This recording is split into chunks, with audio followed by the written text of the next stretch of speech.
Hello, this is Dr. Paul Cottrell, and I'm recording this on December 14th. I'm supposed to do another show on another channel that you'll be seeing, dealing with how to improve your health. Now,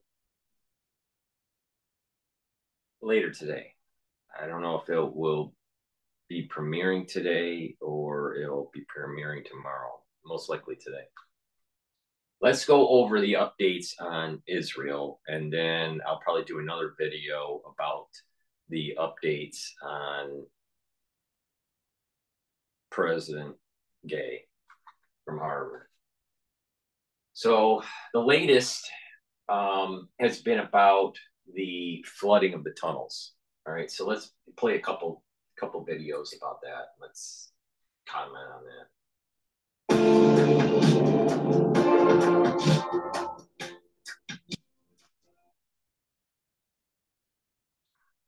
Aluminum alloy swivel computer stand is a powerful and practical computer accessory that provides users with a more comfortable and convenient computer. During an ambush and subsequent blasts in the northern Gaza area of Shajaya, as it is carefully testing out a method for dealing with the vast network of tunnels in Gaza, which can be used by Hamas militants. They believe is being used by Hamas. It has begun flooding a limited number of the tunnels with seawater to see whether it will work. Israel says it is only flooding tunnels where they do not believe any hostages are being held. In 2021, Hamas claimed to have built more than 300 miles of tunnels under Gaza. Israel says it has located more than 800 tunnel shafts and has already destroyed at least 500. International correspondent Sarah Coates has more now from Tel Aviv.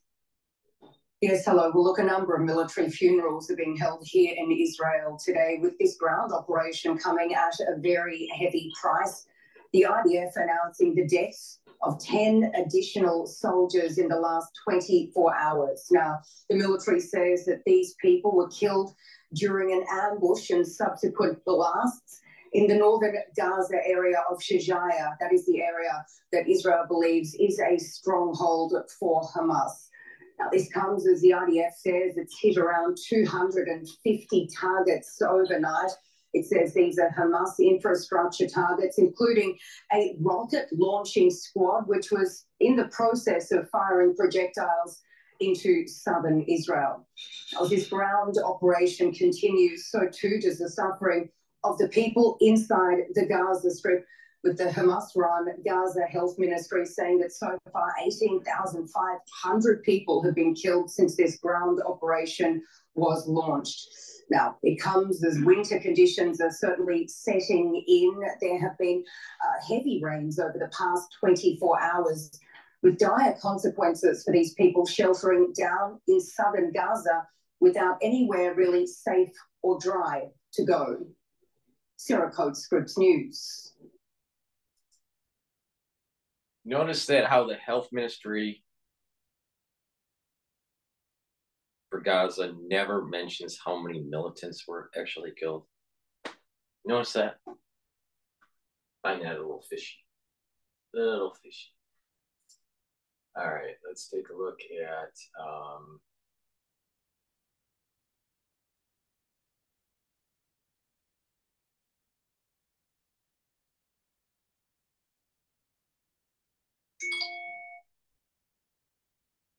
Hitchens dies tomorrow. That no doubt we have been tracking very closely here. You are taking a live look over at the Israel-Gaza border. Palestinian militants ambushed Israeli troops in a Gaza City neighborhood, killing at least 9 of them. The details provided by the Israeli military also saying that a 19-year-old staff sergeant from Ashkelon was killed in a separate incident in northern Gaza. We do have the photos that we're going to show you in a second provided by the Israeli government.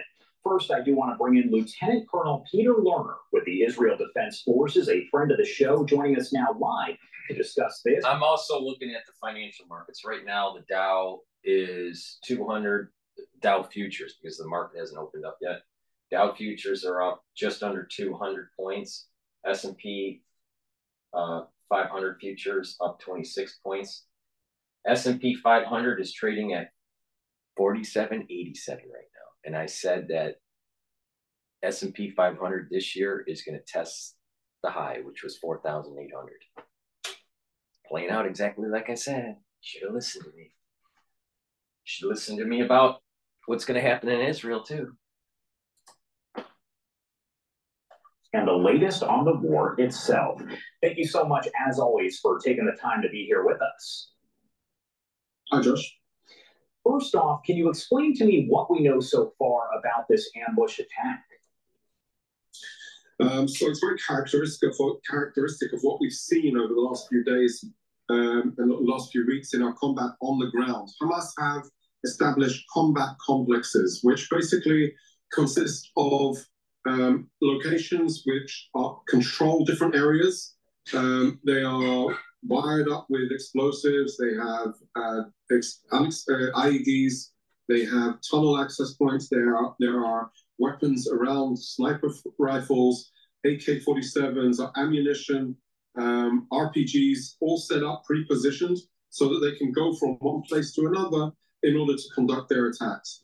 And indeed, in this complex that took place in the Sajaya area, our forces went in, and in the course of an exchange, some soldiers were injured, and therefore our forces then came to the rescue in order to engage and retrieve the fighters as they were being either shot and injured, and in order to assess their situation. And this is precisely the difference between us and Hamas, Josh.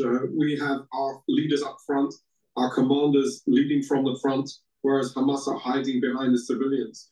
In this incident, we've seen indeed the tragic loss of 9 soldiers, senior officers, colonels, lieutenant colonel, and indeed this is a serious tragedy for our forces. But it is a characteristic of warfare. You know, the reality of taking the fight to the enemy requires us and demands us to be willing to move forward and engage the enemy wherever they are hiding. And I do want to get the IDF reaction here, a story that a lot of people are talking about. President Biden, who is no doubt a close ally of Israel, criticizing Netanyahu there, Israel's prime minister, and also saying that Israel is losing the world's support due to indiscriminate bombing, that's how he described it, of Gaza. What is the IDF reaction to that? So we are very attentive to the administration and in our military-to-military channels that are open and ongoing, and I would say extensive and intimate. And of course, from our perspective, we are conducting our operations in accordance to the laws of armed conflict. Our military operations are based on intelligence, based on military necessity, based on distinguishing between the civilians, the non-combatants, and the terrorists. So we will continue to take our fight to the enemy because they have no regard for human life, Israeli or Palestinian. This is precisely their concept of operation, of hiding behind the civilians, of putting them in harm's way while we are trying to evacuate them and get them out of harm's way. So from our perspective, we have no choice. It's not a war that we wished upon or planned for. It's a war that we were surprised for. But it's a war, nevertheless, that we have no choice to win, and we intend on winning it. And one thing that a lot of people don't realize, because we talk about the fighting that is going on in Gaza City and in Gaza there in general, but Israel is still being fired upon more than 2 months later here by Hezbollah and by Hamas, right? Absolutely. Josh, the reality is one where we continue to face aggression from Hezbollah, who's been escalating on the border of Lebanon almost every day. They continue to fire rockets from southern Lebanon into Israel in deep contravention to the UN Security Council Resolution 1701 that stipulates that Hezbollah should not have any weapons, arms, or capabilities in the south of Lebanon. So there's a serious challenge, one that is concerning. We are on a defensive posture in the north, but indeed preempting and striking at whatever threats emerge. We have evacuated the vast majority of the people living in a 5-kilometer radius from the border, some 100,000 people have moved from their houses out of harm's way, because we are very, I would say, devoted in keeping our people out of harm's way. Unfortunately, our enemies do exactly the opposite. Indeed, we have seen that Hamas also in the south continue to fire rockets. I would say it's much more sporadic and less dense as it was in the preliminary stages of this war. So they are definitely finding it more difficult, but they still have these capabilities. Over 12,000 rockets have been fired at Israel. We need to keep in mind that every single rocket that they are firing at us, and launching at us from Gaza, is a war crime in itself, and they're all intended in killing Israelis. So we are, I would say, determined to defend ourselves and determined to attack Hamas wherever they are. What is one misconception you believe people across the world have about the war itself, as we are now more than 2 months into this war?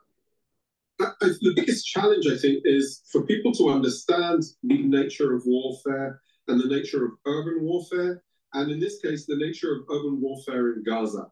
It's an unprecedented battleground. There has been, in the history of warfare, of counterterrorism specifically, there's never been a war fought in such dire situation against an enemy that has, in effect, become a governing authority. 16 years, they built their terrorist capabilities. They built a terrorist army. They built an arsenal of rockets, as we just talked about. They've developed their own weapons capabilities of explosive drones.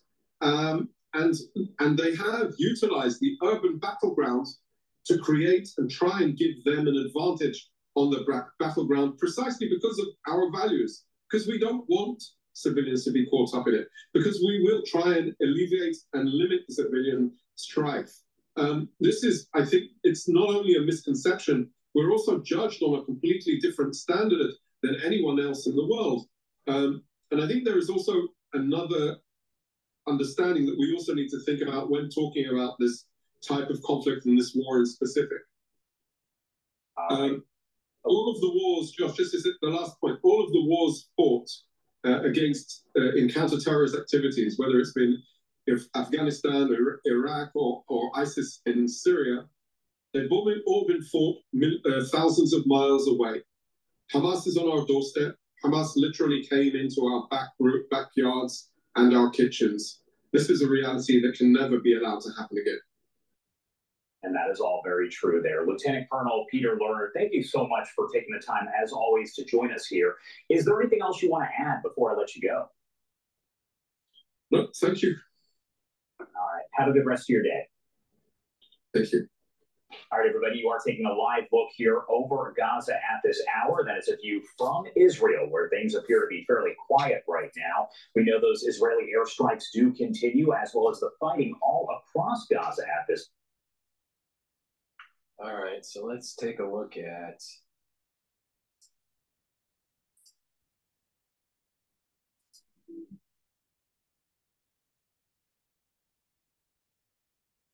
this is Fox 5, New York.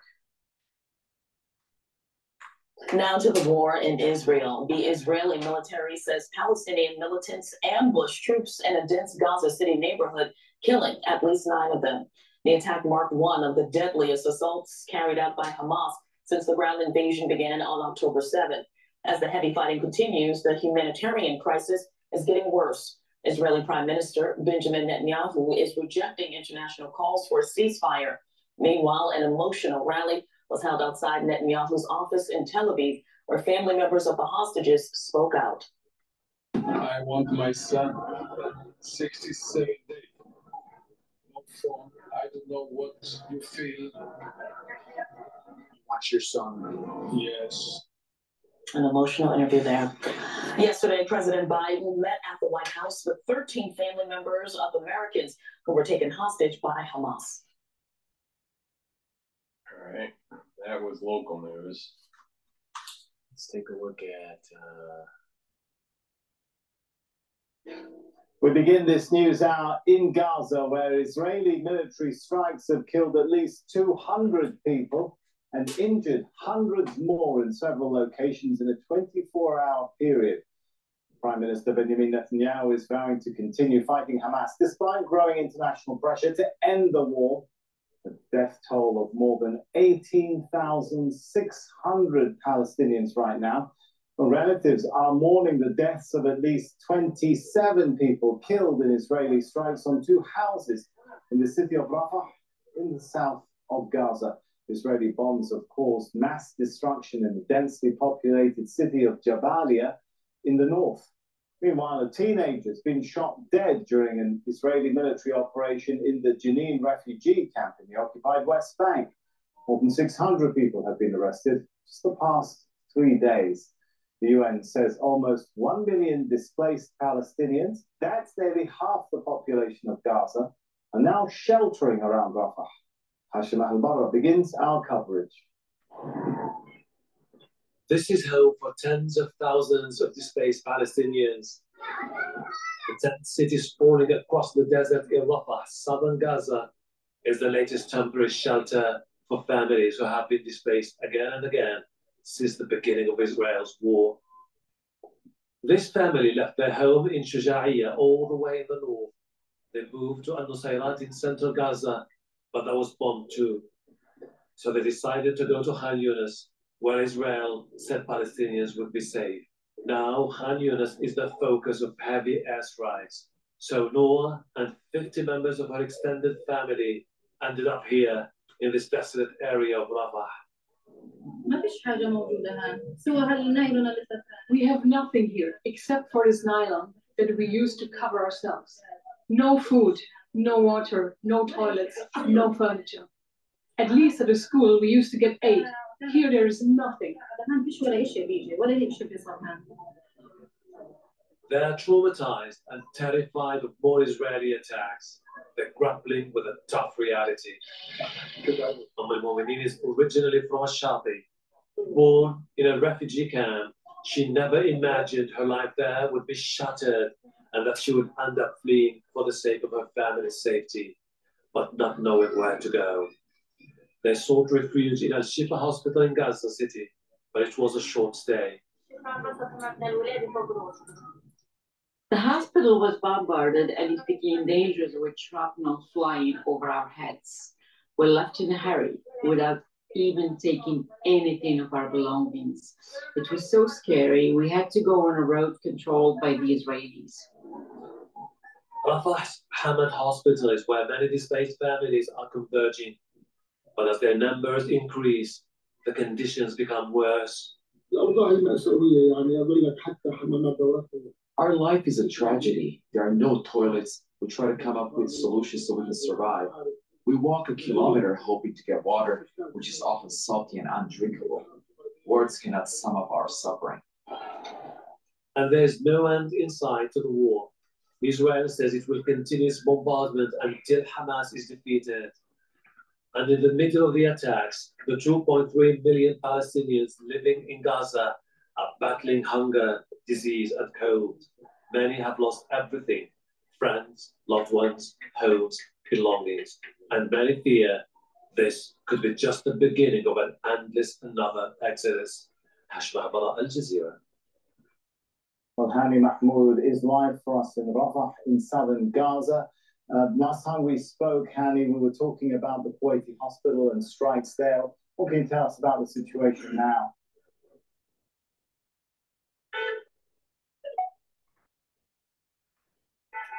Yes, there is still a bit of chaos inside the hospital, Sammy, and since the last time we spoke, things are getting worse and worse, and there's a growing fear that the intensity of the strikes will continue to surge as we are drawing to the end, near the end of the day. But within the past 45 minutes or so, an airstrike targeted a residential home just 5 minutes drive away from the hospital. It's a densely populated neighborhood known in Rafah's Yibna neighborhood, where a residential home belongs to Al-Qadi family was targeted and destroyed completely. In the courtyard of the hospital at the emergency reception, we counted at least 15 of the critically injured. The vast majority of them were children and women brought to to the hospital there. Just within the past few minutes, the hospital announced here that there were 2 reported killed in the airstrikes, 2 adults and one 2-year-old baby girl died in this attack on the residential building.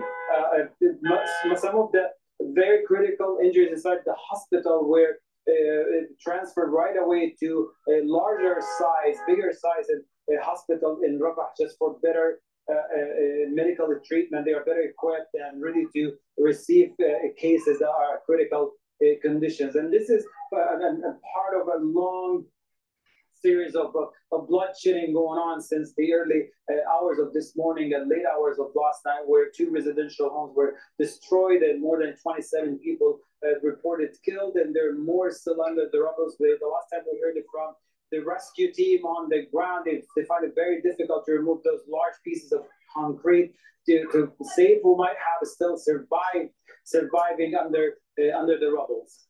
And Hani, what do we know about people who have been rounded up at the Kamal Adwan hospital?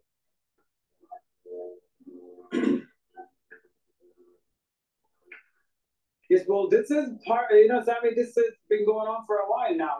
Kamal Adwan is a very small, mid-sized remaining hospital in the northern part that came out of service as is really constantly targeted and bombed the hospital. And what we're seeing since the early hours of yesterday's morning, when the Israeli military completely surrounded the hospital and started targeting the medical staff, there are reports about members of the medical team were killed. Some of the evacuees were actually shot at directly by the snipers in the vicinity of the hospital on all the high-rise building. But what's going on, there is a particular video that has been circulated and just part of an Israeli propaganda of what's going on. The hospital at this particular time, since the beginning of every hospital requested a security personnel inside the hospital. We're talking about the members of the police department. They work inside the hospital at this emergency just to keep security and maintain order. As this time, it gets really chaotic and it bars medical team from working. So what the Israeli military have been doing since yesterday, all day long, been calling on loudspeaker, asking for all the security personnel inside the hospital to come out with their weapons. But what we're seeing today is a video that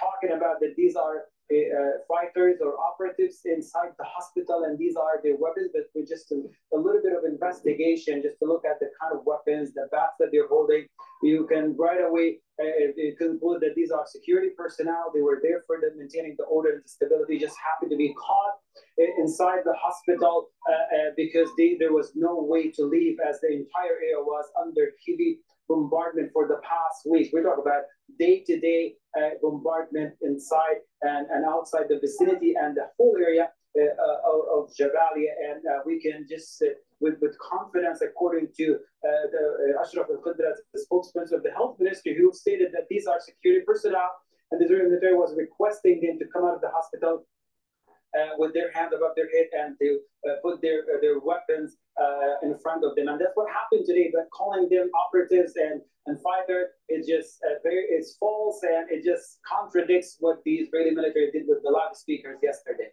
All right, we'll leave it there. Thanks so much, Hani Mahmoud. Okay, so that's that. Let's take a look at.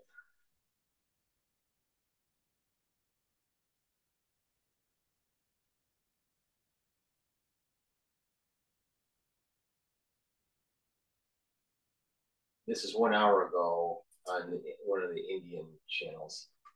The Israeli leaders are insisting that the war in the Gaza Strip will continue until Hamas, they claim, is defeated.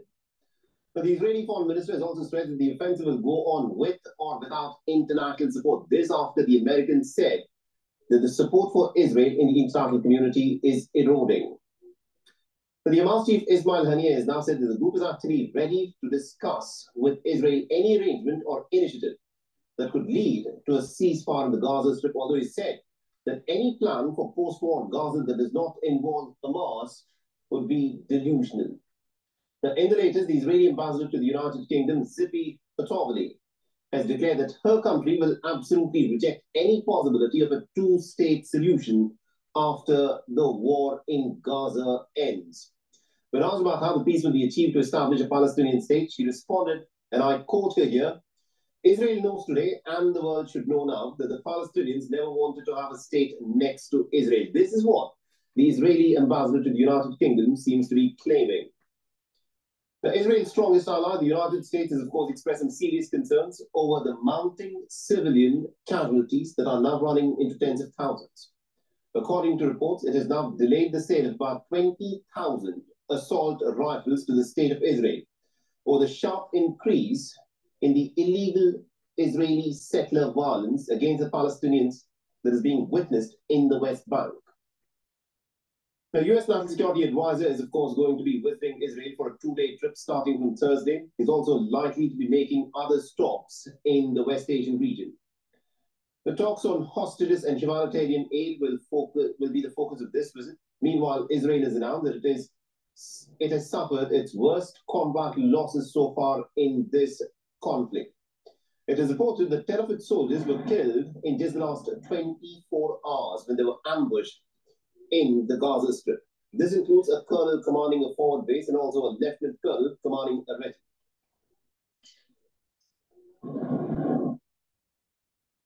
86 חללים, 86 קברים חדשים נוספו בהר הרצל בלבד מאז מתקפת הרצח של ה-7 באוקטובר. מחיר כבד, כבד מאוד. אבל המטרה שלשמה נפלו היא מטרה ראויה. אין ראויה ממנה ואין צודקת ממנה.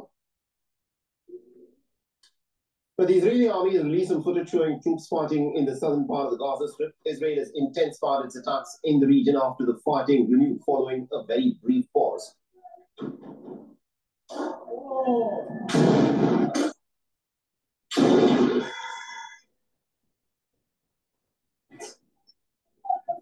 The Hamas has released a video showing its operations in Khan Yunis in southern Gaza.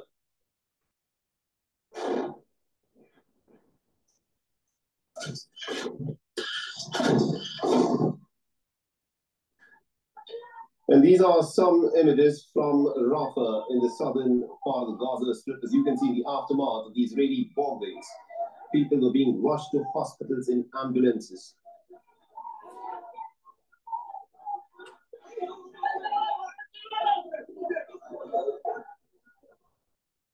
And there is more violence that is being reported in the West Bank of the Palestinian territories of West Bank. There is no Hamas here, but according to the Palestinian Health Ministry, an Israeli raid deep into an area is now in its second day, and it has left at least about 7 Palestinians dead. The Israeli military claimed that their forces confiscated approximately 30 weapons, ammunition, and other military equipment. The Israeli military has not commented on the number of Palestinians being killed as part of these Israeli raids in the West Bank province. And our correspondent Jody Cohen has been tracking this story very closely for us and has sent us this report from Israel. So National Security Advisor Jake Sullivan is in Israel for meetings on Thursday with Prime Minister Netanyahu, President Herzog, and the War Cabinet. As far as I can see, they're going to be discussing 3 key issues. Number 1 is the timetable of this war. We know the US wants the main operation to be over by January. Israel has said that they expect the operation in Khan Yunis to be over by then, but that the war must end when Hamas is no longer a threat and the 135 hostages have been returned. The second issue will be the Israeli hostages and Palestinian civilians as well. Now, White House spokesperson John Kirby said that Israel's done possibly more than the US would have done to protect civilian lives in this war. For example, he said, by giving warning to Palestinian civilians and therefore to the enemy of targets in advance. They're going to be talking about aid. State Department spokesperson Miller has reported good progress, saying that more safe routes have been opened for civilians and aids to move around. But the US wants Israel to open its crossing between Gaza and Israel. Israel has said in the past that that's hard to do while under attack, and that Hamas has fired approximately 120 rockets from the humanitarian safe zones, which are supposed to be without any fighting, and that 1/3 of these fell short within Gaza. So it remains to be seen what happens on that front. And the third issue is the post-war Gaza. The US agrees that Hamas has to go. In the short term, there's talk of a security role for Israel, in an interim role for Arab or international forces, and a long-term role. The US wants to see a revitalized Palestinian Authority governing Gaza. Now, according to a Palestinian Research Center poll that's just been published, 82% of Palestinians in the West Bank support Hamas's 7th of October attack. Israel agrees with having a demilitarized Palestinian self-rule in Gaza, but Netanyahu has said that it can't be led by an entity that, quote, supports, finances, and teaches terror. So it remains to be seen what comes out of those discussions.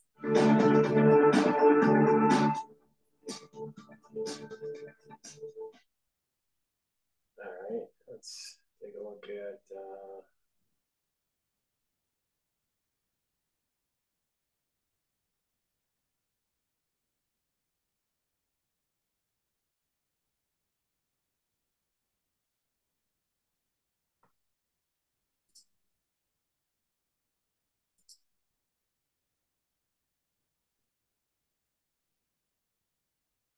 all right, this is SABC News. Are you going to let the greedy heating companies and their crazy high prices decide if your family is allowed to stay warm this winter? Here's how a former NASA engineer from Michigan. Immediate humanitarian ceasefire in the Israel-Hamas war. This comes after more than 3/4 of the 193-member General Assembly backed the move, which had been vetoed by the United States in the Security Council last week. The United States does not have a veto in the General Assembly, so the resolution was adopted to a round of applause with 153 votes in favor and 23 countries abstaining. To chat further, joining us via video link is Dr. Chidochashe Nyere from the Institute for Pan-African Thought and Conversation at the University of Johannesburg. A very good afternoon to you, Doctor, and thank you for your time with us here at the ACBC at this hour. Good afternoon, Lizelle, and good afternoon to the viewers. I just want to perhaps talk to the UN resolution that had been passed, of course, calling for the immediate ceasefire. What you're observing on that front, help us understand what immediate looks like in this scenario and the implications thereof if not adhered to. So what it actually means, it's a UN General Assembly resolution. So the General Assembly resolutions are non-binding. However, they are very significant because we can use those as a litmus test of public sentiment. So 153 countries voting for the motion is quite significant. If you look, it's very, very clear. Why should a bunch of people that are in the UN that have failed moral character state to Israel that their decision supersedes the covenant with God? Think about the hubris of that. And oh, by the way, there's a lot of nefarious things going on at the UN. Back barely 2 months ago, in October, there was another General Assembly resolution. And the outcomes of that General Assembly resolution, it was only 120 countries that voted for that motion. And you can already see that 14 countries were against it and 45 abstained. This time around, it's actually only 10 countries that are against that motion and only 23 countries that abstain. So it is quite significant. You can already deduce that the world is speaking in unison. There is need for an immediate ceasefire. And by the way, this ceasefire is meant to protect both Palestinian and Israeli civilians. So it is quite imminent. It has to happen. Thank you for that context. So although you're saying it's more reflective of the public sentiments and the war coming in unison, also that it's not legally binding, but it does carry enough political weight. Perhaps then to my second question about, if Israel doesn't listen, what are some of the consequences and next steps? And then also just looking at the allied countries involved on both ends, what do you think that's also going to do for the geopolitical landscape and dynamics unfolding? So it is very clear from this result that the Hamas-Israeli war is getting global attention. Yes. And it simply tells us that Israeli and America, because remember the US is actually backing the Israeli government here. So clearly the world has isolated them. It exposes that they are in the wrong. So this is important. It has to be registered in that sentiment. Because let us remember why it is that there is this need for a ceasefire. We have more than 17,500 Palestinians who have lost their lives. Equally, we have a further 1,200 Israelis who have lost their lives because of this conflict. So it is clear that we cannot continue as normal. Now, I also understand that the UN General Assembly resolutions are non-binding. It is only the UN Security Council resolutions that are binding, because then there will be budget allocated. But what it actually means is that this is used to inform the UN Security Council. If you remember last week, the UN Secretary General, Mr. Antonio Guterres, invoked Article 99 of the UN Charter precisely to try and force the USA particularly as a member of the Security Council with veto power to convince them to take a stand, to take an action that is in the interest of both Palestine and the Israelis in this case. So we cannot continue as normal, although we wait for a sitting of the UN Security Council to make the final decision, so that then budgets are allocated, personnel also appointed, and the motion is carried out and implemented. Well, thank you for that, Dr. Chido Chashe, because it obviously also brings to the fore the role of the UN and its relevance in conflict resolution. But also, I want to also look at Biden, President Joe Biden from the US, saying, calling the Israeli killing of civilians indiscriminate and, discouraging that. But I wonder what impact, this has had on, for both Israel and Prime Minister Benjamin Netanyahu, their popularity in Israel, but also in the United States, as they also edged closer to elections next year. Yes, it will definitely impact the outcomes of those elections, because remember, the public is looking at all these issues that are in the forefront, and therefore they want leaders that take decisive actions, because failure to take decisive actions in this war can be detrimental to the voters in any other case. So it is a litmus test for the voters to know where they stand in terms of their leadership. So leadership here is tested, and it is only a critical and reflective leadership that can take the necessary decisions to halt the killing of civilians. Because at the end of the day, there is no real winner in war. It is humanity that is killed. So the killing of civilians has to stop. Well, what about the UN and its ability to uphold international law and norms as we speak? What's been reflected on that front? So the UN is actually all countries. So the UN is not an entity outside any other country. All these countries form the UN, and therefore it is a reflection of that UN General Assembly. That resolution already, it tells you where the world stands. So it is quite important to respect that outcome, although it is still subject to a UN Security Council sitting. The world is clear The UN is clear. There is need for this resolution to happen immediately. Dr. Chido Chashe, here from the Institute for Pan-African Thought and Conversation at the University of Johannesburg. Thank you for your time with us on the CBC and for weighing in on that matter. We're obviously just looking at the latest that had emerged. We saw that the United Nations has demanded an immediate ceasefire, humanitarian ceasefire in the Israel-Hamas war. We're just unpacking the dynamics and really what the implications are from here. And again, Dr. Chido saying that it is not legally binding, but it does carry heavy political weight, and it's also reflective of the public sentiments that are coming to the fore that is more in unison than ever before. So again, thank you to him for joining us here on the SABC at the South.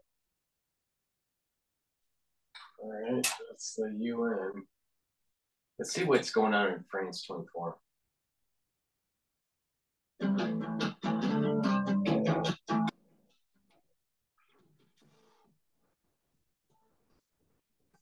Nazi in that word, because Ukraine in this narrative is run by a neo-Nazi junta that immediate humanitarian ceasefire in the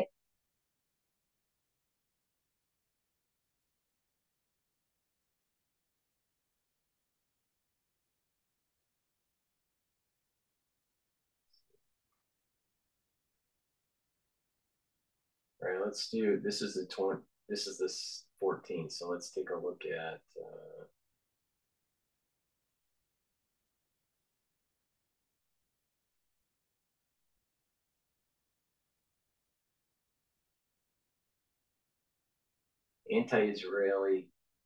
anti-Israel protesters shut down Los Angeles freeway. This was yesterday. Anti-Israel protesters causing major disruptions as they bring Los Angeles traffic to a standstill. Shut it down! Shut it down! Meanwhile, after a horrendous testimony about anti-Semitism on campus, Harvard President Claudine Gay, who still gets to keep her job, breaking cover to attend a Hanukkah menorah ceremony. Fox and Friends weekend co-host, Harvard alum, Pete Exeth, is here to read. Brother, let's deal with the law breaking, and then we'll move over to the racism. They continue to shut stuff down, but there's no consequence. And I keep hearing free speech, you don't get to stop traffic. You can protest on the sidewalk. Of course, and you get to get arrested is what you get to get when you do something like that. Yeah. And it's ironic to me that groups like this group's called If Not Now, that they think these protests are effective. Like, you're trying to reach people in a way where they connect to your cause and want to support your cause, but all you have are people on a freeway trying to get to school, trying to get to work, trying to get to their appointments, who are now ticked off at you and your cause. These are like the hands on the painting people. Yeah. Except in this case, this is a group that refuses to condemn a terrorist attack on October 7th and spews words on their website about, racial and class hierarchy amongst Israelis. They purport to be a Jewish group who says there should be no Israel or one Israel, which we really do know means that Hamas would destroy Israel. Right. So they don't have any real context. They're just very passionate about hating Israel. So, Pete, I'm glad you pointed that out, because there's two different groups here. There is the people that actually agree with Hamas and are legitimate racists and, want to eliminate Israel. And then there's the certain group that are just ignorant. They have no clue about the context of anything. What category do you put these group of people in?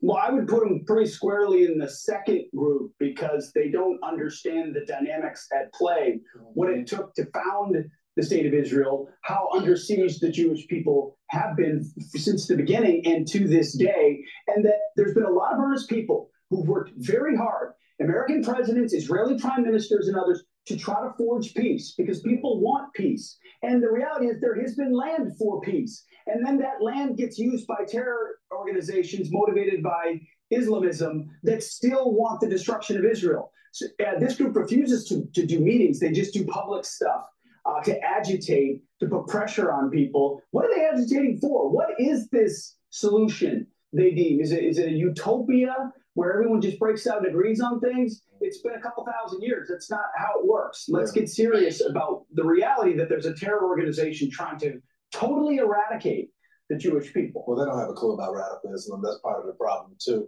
Real quickly, Harvard, not at all. Where you used to go, and I'm sorry to hear that, brother. You're a smart man, but you had your own set of values before you went to Harvard. They're still not getting rid of the president. They're doubling down on it. She decided that she was going to attend the ceremony yesterday. Does this move the needle at all? No, it just means we've officially moved into the pandering phase, Lawrence. It means when her students needed her the most to, with clarity, condemn what happened on October 7th, she couldn't do it then. Then when she was in front of a congressional testimony panel, able to very clearly say that calls for genocide are speech that would make students feel unsafe, she wouldn't do it. So now to paper all of that over, she goes to a ceremony, which is fine. It's a wonderful ceremony. It's great. But you weren't there when those students needed you the most, and they know you won't be there when they need you the most in the future.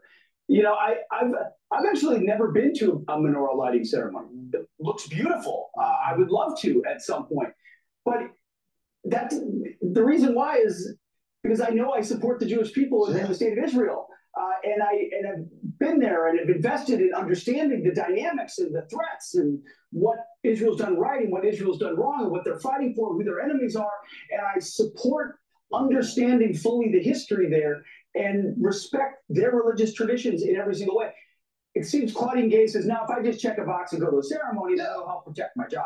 But I'm not actually a stand-up. I mean, it's the equivalent of refusing to condemn the KKK and then showing up to the Juneteenth celebration, saying, let's go have a bite to eat. I mean, it's just, when you put it into context, these people are showing you who they are. We should really believe them. Pete, thanks so much for joining the program. They're rapping.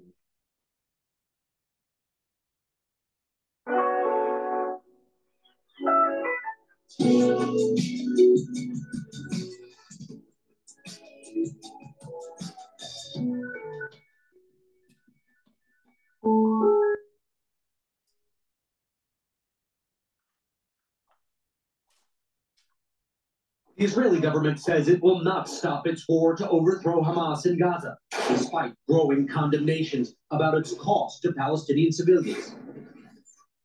After President Biden's rebuke of what he called Israel's indiscriminate bombing in Gaza and an overwhelming UN vote calling for a ceasefire, Israeli Prime Minister Benjamin Netanyahu telling Israeli troops, in the face of international pressure, nothing will stop us.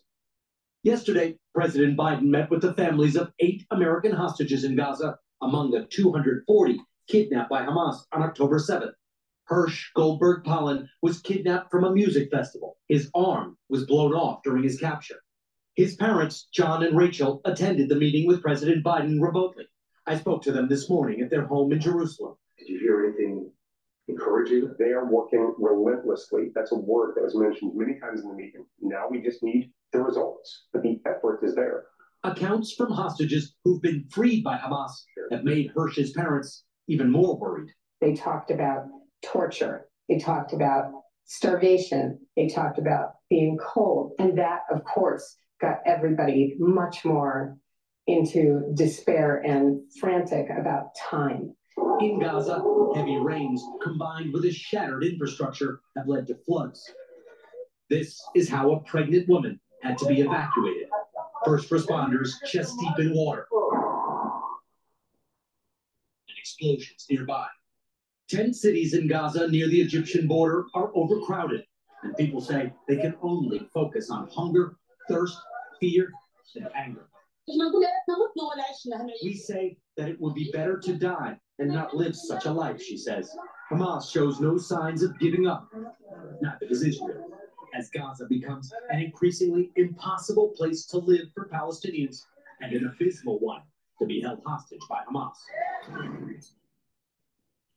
President Biden has been pushing for a resumption of the peace process, culminating in a two-state solution, Israel and the Palestinian state. But today, Israel's ambassador to the United Kingdom said that when this war is over, Israel would not accept a two-state solution. And she isn't the only Israeli official saying that. Savannah. Richard Engel in Jerusalem for us. Richard, thank you. Hey, thanks for watching. Don't miss the Today Show every weekday at 11 a.m. Eastern, 8 Pacific on our streaming channel, Today All Day. To watch, head to today.com/allday or click the link right here.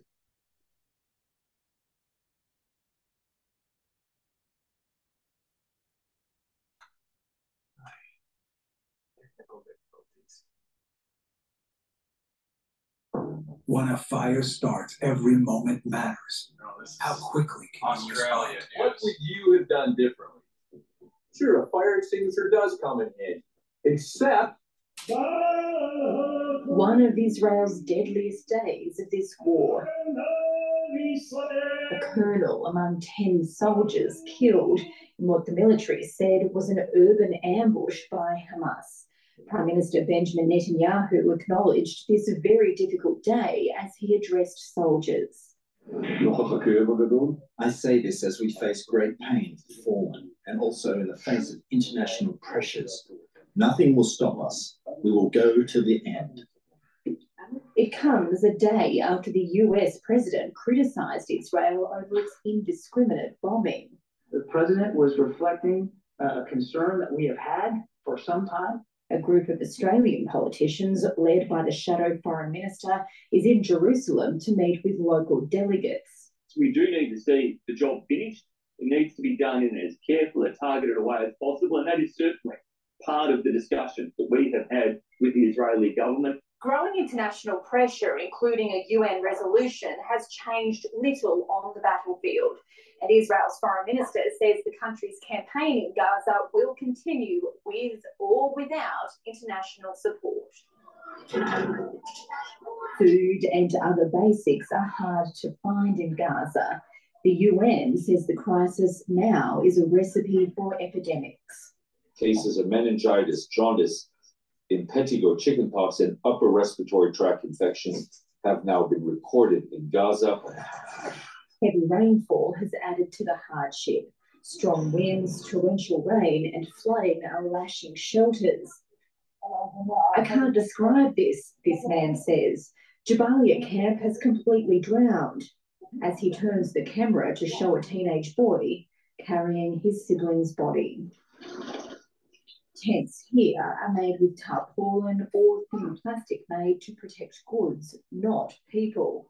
With no ground sheets, many spent the night around puddles and wet sand. Yasmin was woken this morning with her 7-month-old soaking wet. We have just one blanket between all of us. 5 people with only one blanket. Rain has been forecast for the next 2 weeks.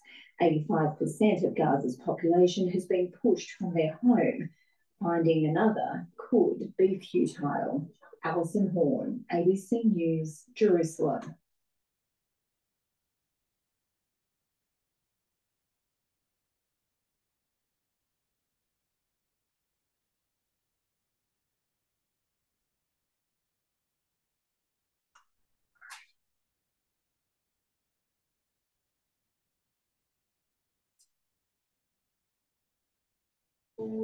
Anti-Israel protesters causing major.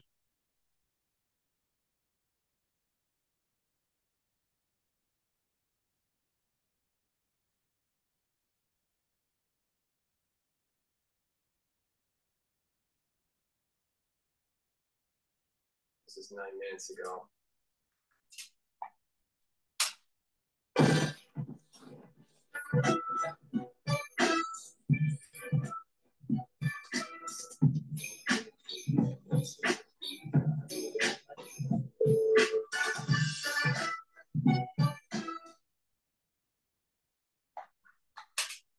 Piles of paperwork and no time for strategic HR? Let Bob clear up your to-do list. Say hi to Bob, the modern HR platform for all your repetitive HR tasks. Automate global onboarding with workflows you can save and reuse in a click. Automate internal changes with approvals and Render, as so many, but not enough, have. Earlier, over 70 terrorists emerged from the Kamal Adwan hospital, weapons in hand, and surrendered. The Israeli Defense Forces releasing this image just minutes ago. Those terrorists were apprehended and transferred to field interrogators from Israeli military intelligence and the Shin Bet for This is live now from Fox. We think it is outrageous. Published 32 minutes ago. All right? 32 minutes ago. 70 Hamas militants surrendered to IDF. All right? I'm pretty sure those Hamas weren't doing too well. And their Allah Akbar wasn't working too well.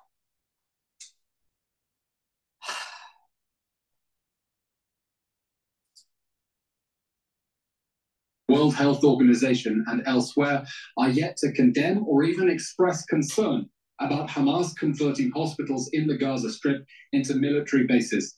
To them, we say, you have not only let us down, you've not only let Palestinians in the Gaza Strip down, you've let down the whole world and the whole architecture of global governance, because this terrorist abuse of hospitals has been happening under your watch, and you continue to cover up for it and be complicit with this abuse of protected facilities through your shameful silence.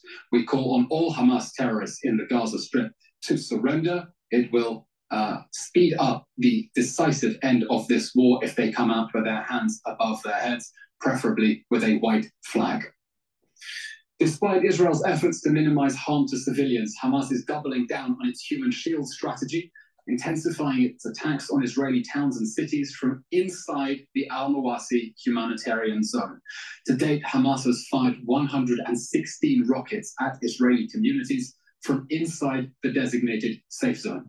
Now, Israel designated this safe zone in Gaza, where Hamas had not already embedded itself inside and under schools, homes, and hospitals, so that civilians could be protected.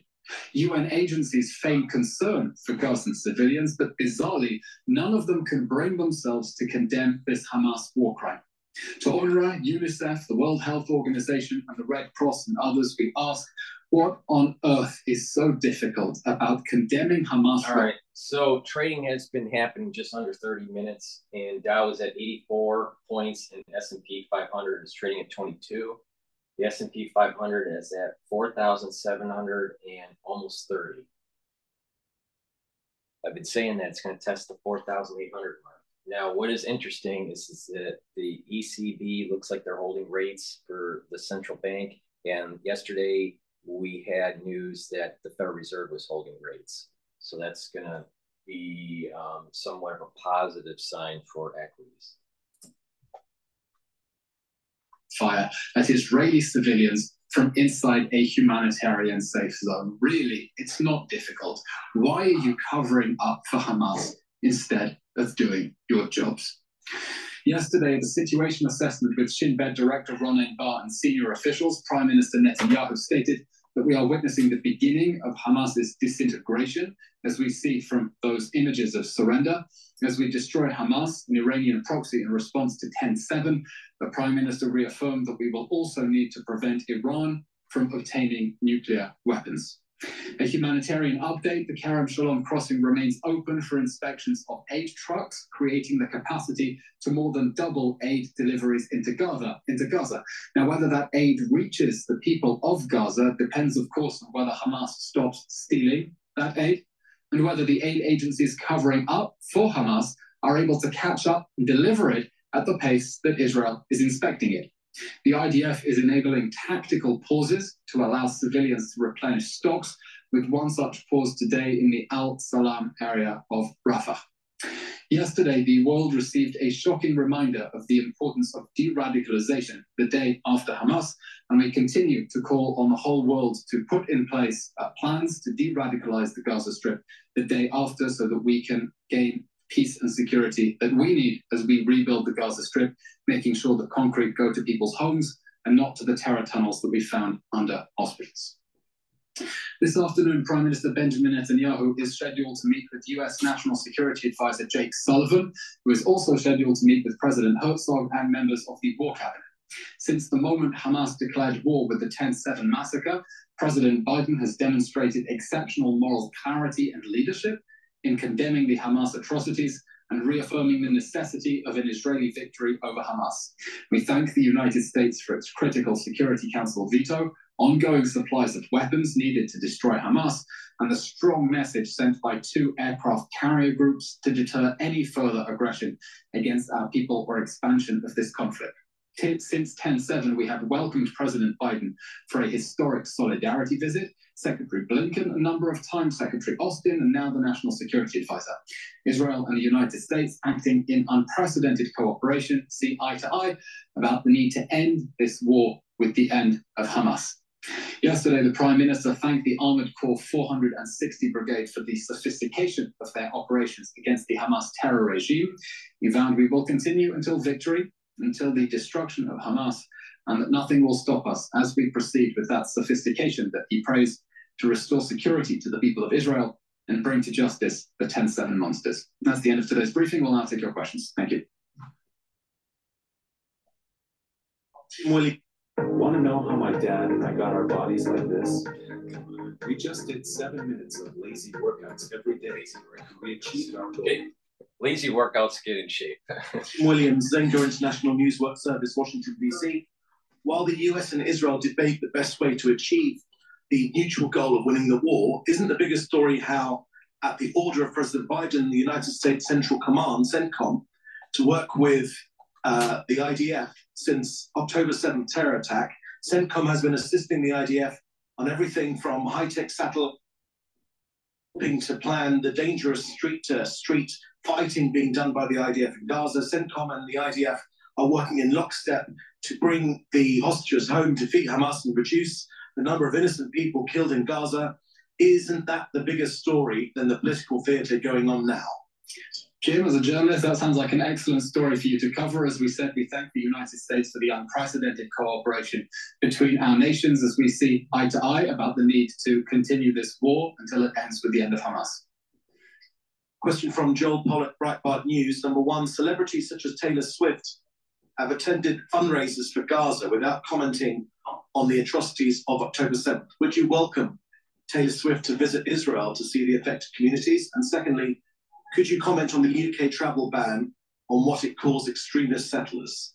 On your first question, we of course welcome visits by all leaders and influential figures who want to bear witness to the atrocities of 10/7 and show the world what our people endured during that horrific massacre, and make clear why we are fighting to defend ourselves and defend our children, and make sure this war ends so that children can sleep safely in Kfar Aza, Be'eri, and near Oz. Again, let me just let me interrupt here for a sec. There's pluses and minuses with dealing with the celebrities. All right. So let's deal with the plus. The positive side of dealing with Taylor Swift, even though she is a very successful musician, right? I actually have some of her albums, right? So, I like some of her music. Probably have 4 albums of hers. And, she definitely knows the industry and how to be successful in it. So hats off to her on that. But the thing is that when you listen to her when it comes to politics, when you listen to her when it comes to international affairs, when you listen to her when it comes to current events, she's not very bright. She's extremely good at music. She's extremely talented in singing and playing different instruments, but she's not very polished in terms of her critical thinking skills. That's, if you just listen to her speak, that is very clear. Where you have a child that is almost a prodigy within that industry. I would say that she was very gifted at a very young age and channeled that talent. Unfortunately, other talents that she probably had when she was younger were not challenged, and it is very evident now since she is older. She's not very bright. There's that problem, but the positive side of it is that she is influencing a lot of people, very young. And the very young crowd are woke. They're going through a woke part of their life. Now, you know, people would say that, well, when you're in school, you know, you're a little bit more liberal than once you become an adult and you have bills to pay and you have a mortgage and you have a job and a family, you become a little bit more conservative. And that's probably true in most cases, that you shift to something that's less liberal, right?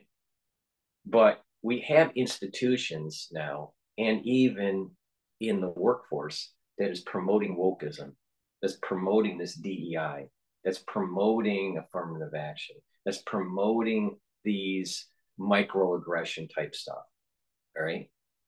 And she represents that. Taylor Swift represents that wokeism.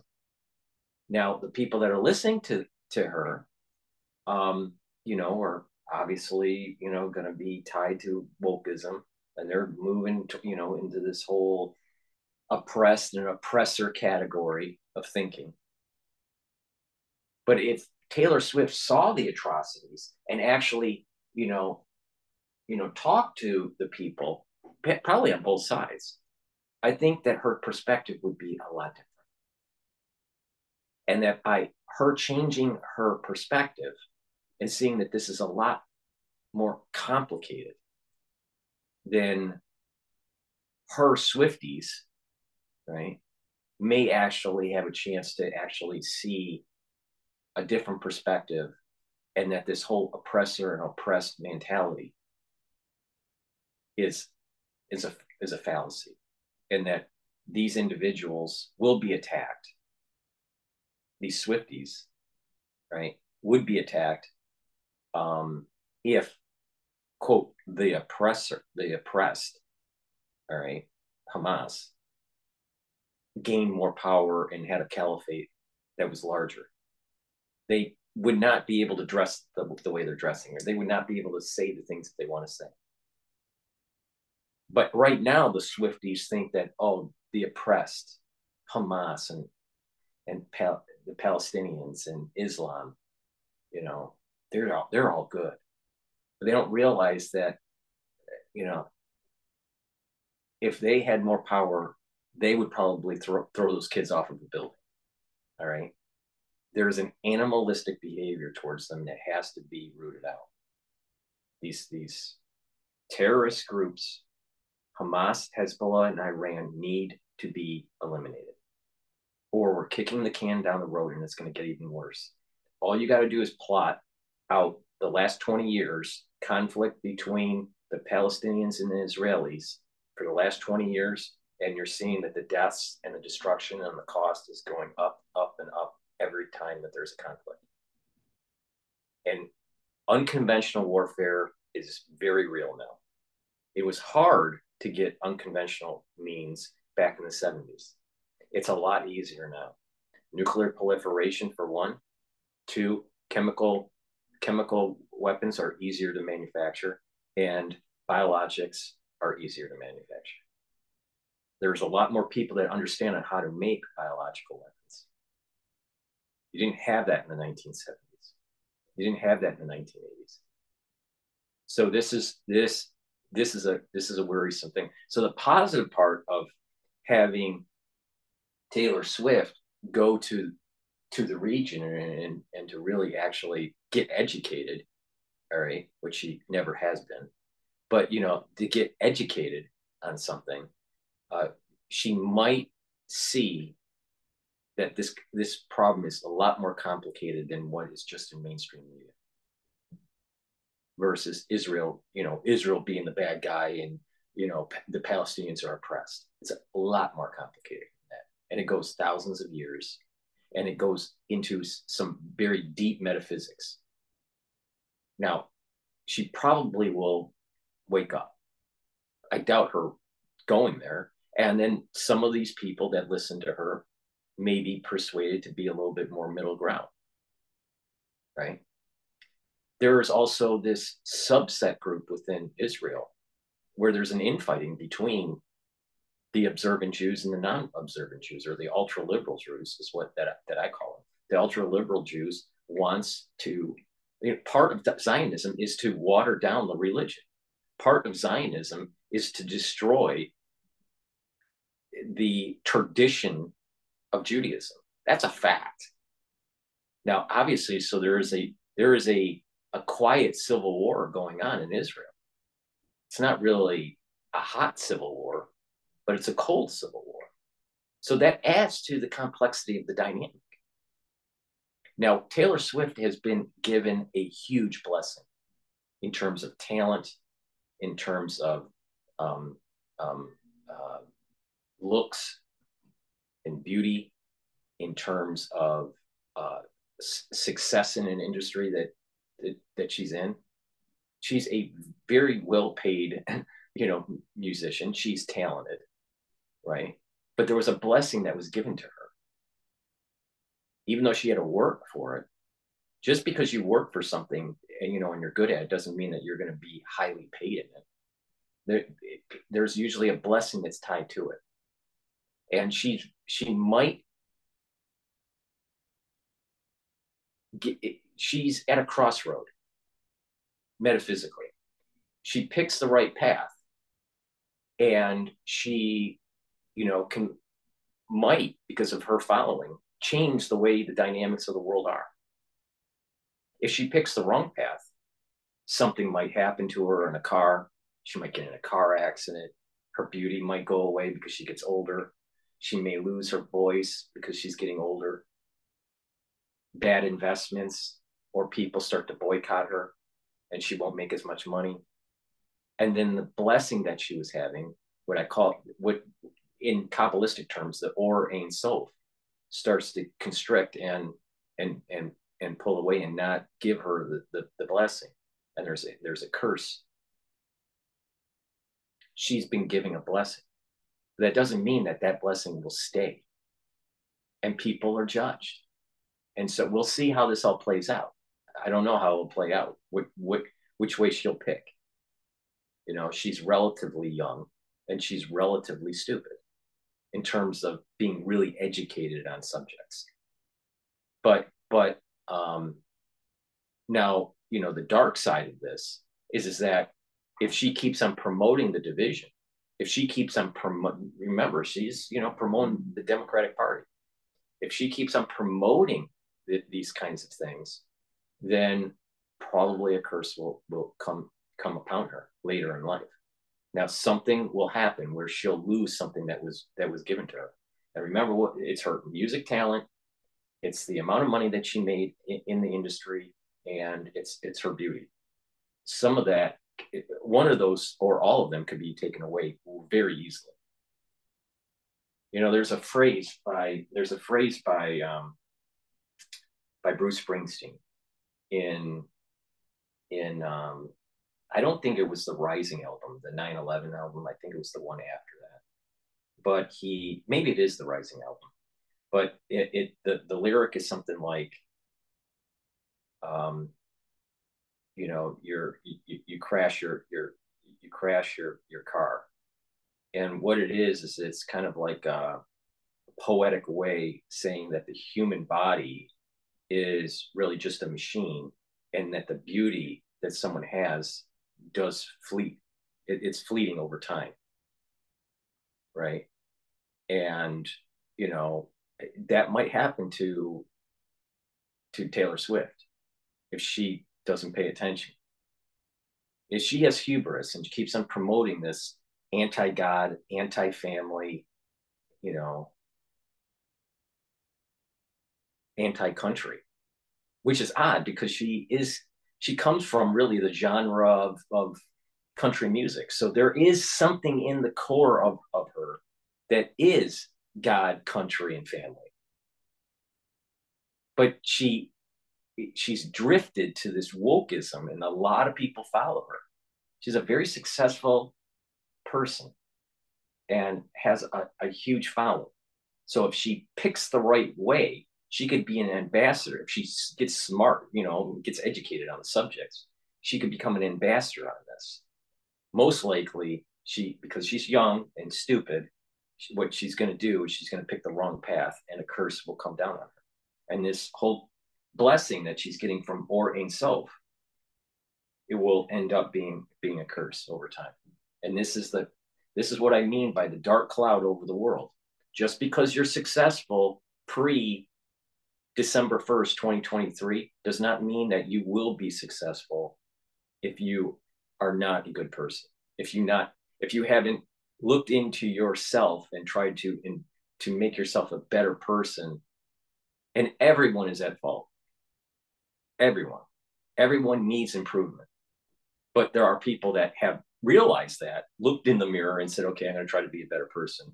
I'm going to try to help, more people, or, take care of the elderly, or whatever it is. But there's a spiritual awakening in people. There are some that aren't going to pay attention to that. And those are the ones that are going to get this curse. And so there are going to be some that will be even more belligerent and more negative, and they'll get even more of a curse. All right. And you're seeing it playing out in the news almost on an hourly basis, definitely a daily basis. On what I've been saying, the cloud has gone over the world now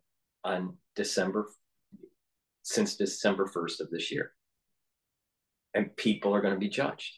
Now, I don't know if it's going to be 4 months from now or a year from now, but you're going to see something in the news with Taylor Swift that has hurt her, either in beauty, in money, career, her voice, something, if she picks the wrong path. It's about God, country, and family. And it has nothing to do with your religion. Which religion is better than the other religion and all that. But there are some precepts to religions that should be followed. If you're a Christian, you should be following your precepts of your religion. If you're a Muslim, you should be following your precepts of Islam. If you're Jewish, you should be following the precepts of Judaism. And you should not have the UN tell you how you should be practicing your religion. Nor should you have a bunch of liberals dictating policy and creating nation states, aka Israel, trying to water down a religion that is thousands and thousands and thousands of years old.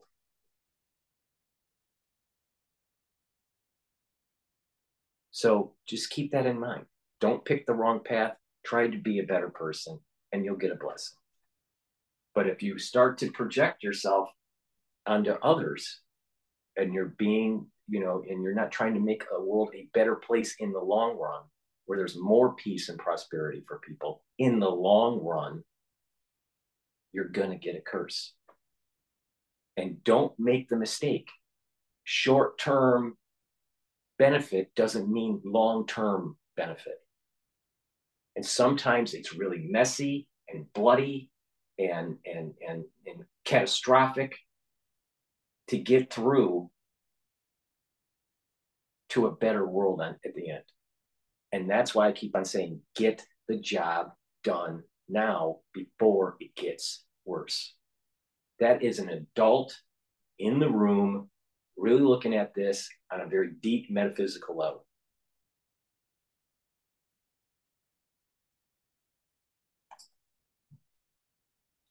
United Kingdom, we of course deplore all extremist violence, wherever that may be. There is a lot of extremist violence inside the West Bank, particularly from the direction of Palestinian terrorists, but we deplore all extremist violence. There is no excuse for vigilantism or hooliganism, and we will continue to insist that all extremist violence be dealt with the full force of the law. Adam Scott Bellos, the Israel Innovation Fund, is it true that Egypt and Jordan now have agreed to as per refugees? Are there any updates and figures available about the flooded tunnels? Adam, I'm a spokesman for the Israeli government, not the Egyptian or Jordanian governments. Israel is urging Palestinians in the Gaza Strip to move to the Al-Mawasi humanitarian zone. That is where we want them to be protected and safe and to receive the humanitarian aid they need.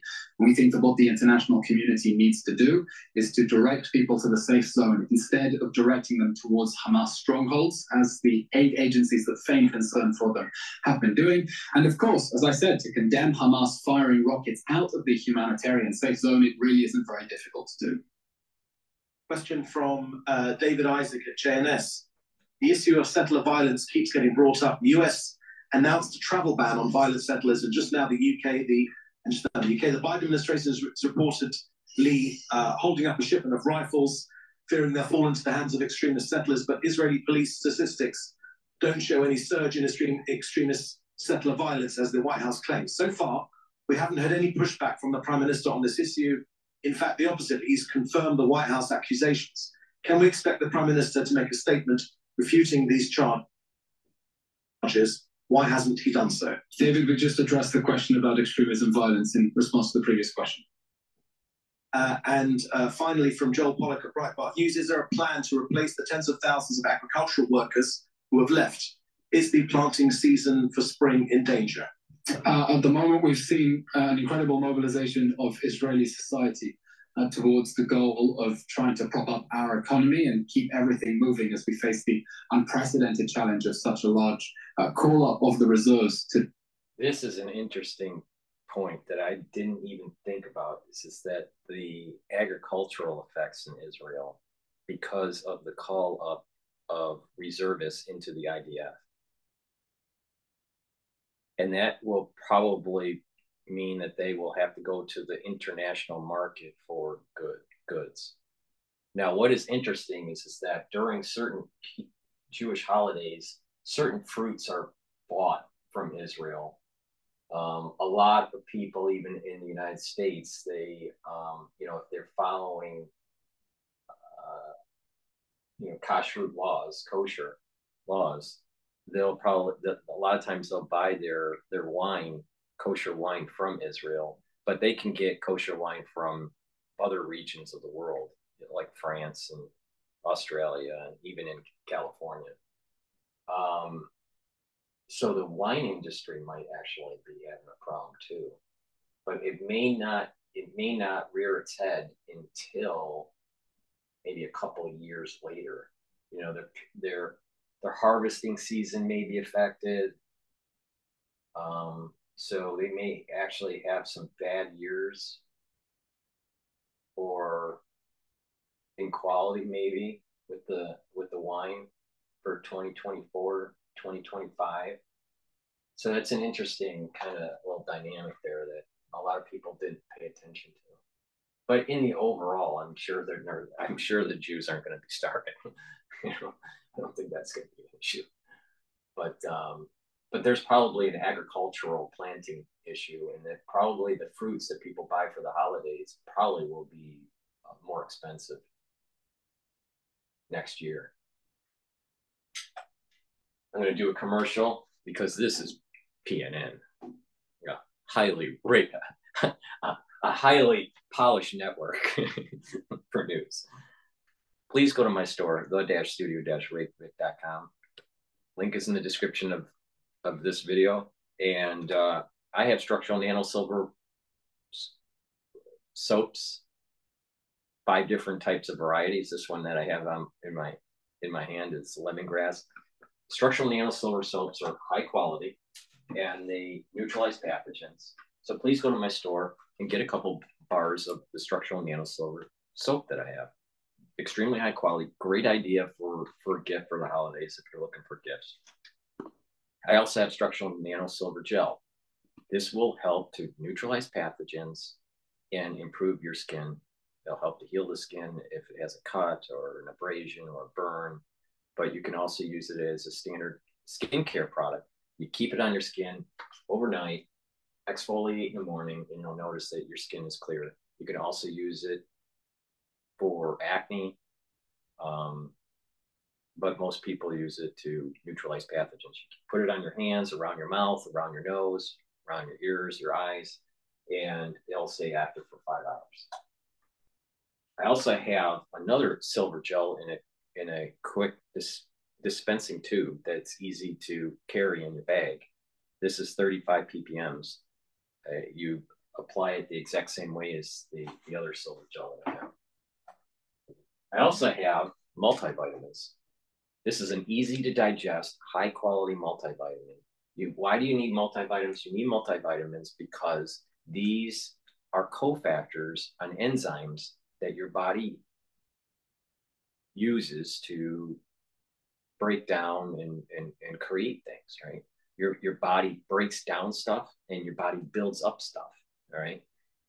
That sounds real scientific, but you know, these cofactors will change the conformation of the enzyme to allow it to work better, more efficient, so it can either break down product or assemble product. You know, help build tissue.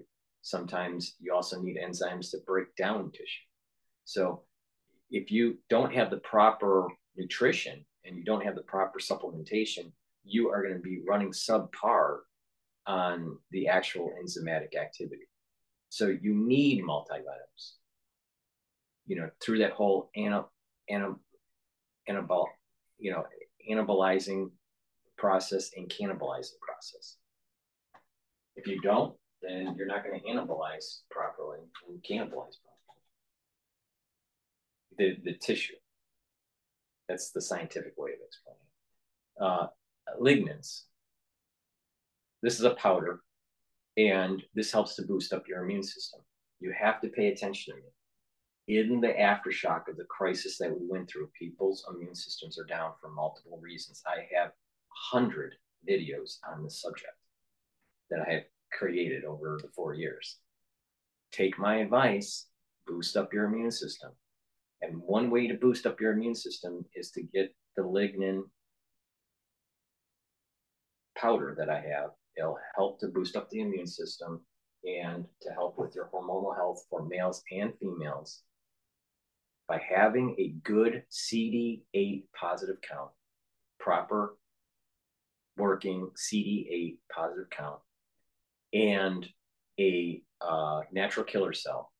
You'll be able to fight cancer better. So if you pay attention to me, perhaps I'm telling you how to deal with turbo cancer. Boost up your immune system. There's going to be a common theme that you're going to hear in the next few weeks.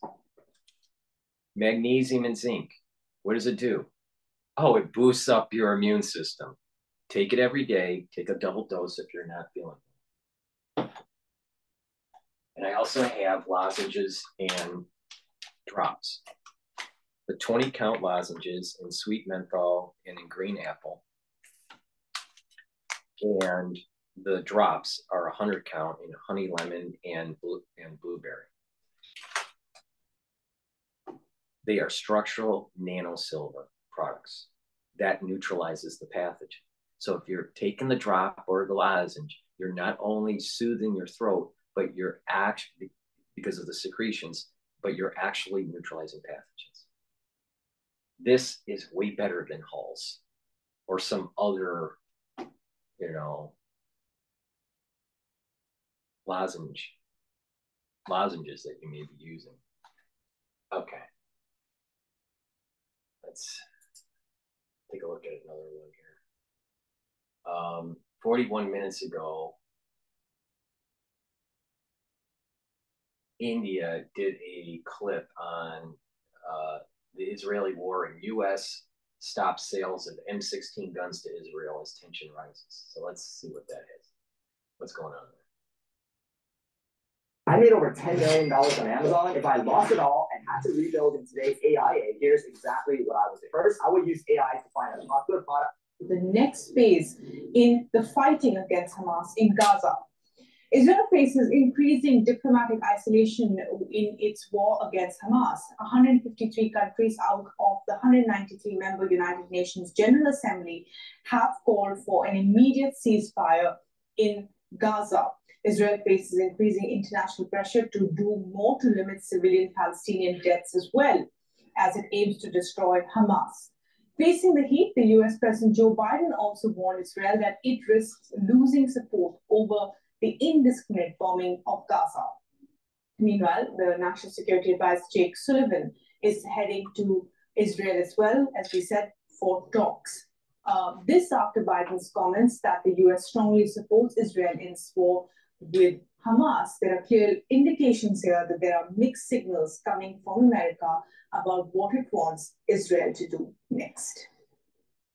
The president yesterday reflected the reality of global opinion, which also matters. Our support for Israel is not diminished. But we have had concerns, and we have expressed those concerns about the prosecution of this military campaign, even while acknowledging that it's Hamas that started this, and it's Hamas that is continuing it. The reports have also emerged that the Biden administration is also holding up licenses for selling more than 20,000 US-made rifles to Israel over concerns about attacks by extremist Israeli settlers against Palestinian civilians in the occupied West Bank. It has decided to send the rifle deal to another review by the US State Department. Now, Israel has gun manufacturing. They make their own. They can make their own guns. All right. Not only that, they buy guns from France. So they're not getting, if they don't get the M16s from US, they'll buy it from France or they'll make them. And it's interesting. There's in terms of weapon development and gun manufacturing, Israel has a unique gun for their military that they've developed.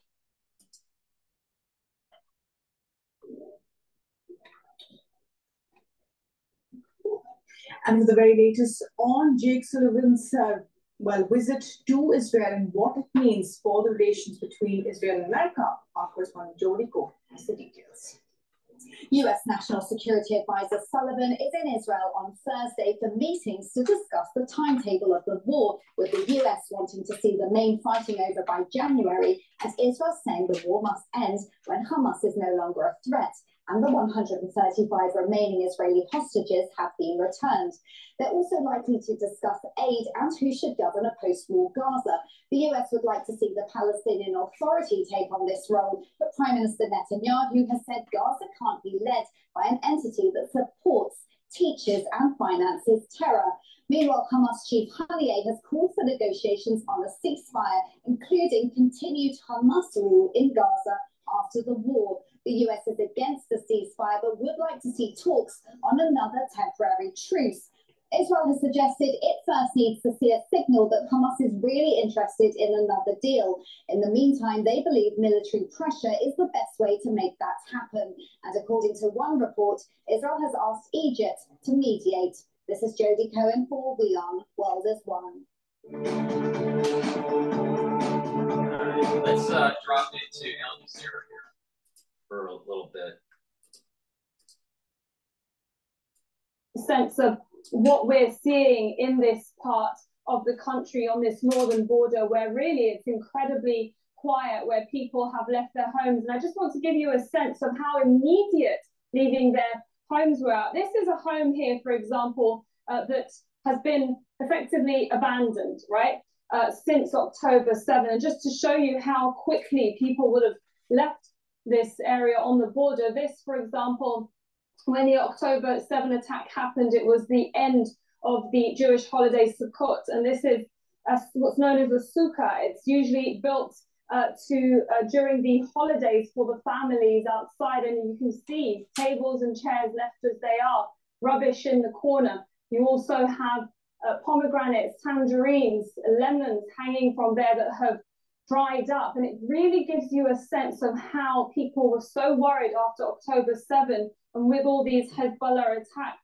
Many of those that we have been able to speak to, those that chose not to leave, what they've told us is that they are worried. They said this is the first time they've seen it on this scale. It's certainly the largest number of drone strikes, anti-missile strikes, attacks launched by Hezbollah, certainly since the war between Israel and Lebanon, in 2006. They are really concerned that potentially infiltrations could happen. It has happened before, and they don't want that to happen again, certainly not on the scale they saw on October 7. Well, still out here on Al Jazeera, we'll be live in Brussels for the EU summit, where the position on Gaza is gradually shifting.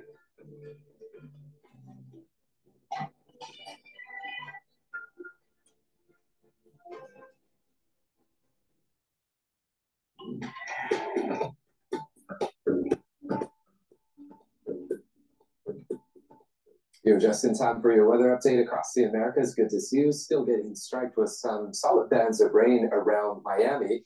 And we've got disturbed weather off the southern Rockies here. I think that so it's important to drop out of Well, it's been 2 days. Al Jazeera and play the, I saw this last night, the debate between Alan Dershowitz and Finkelstein.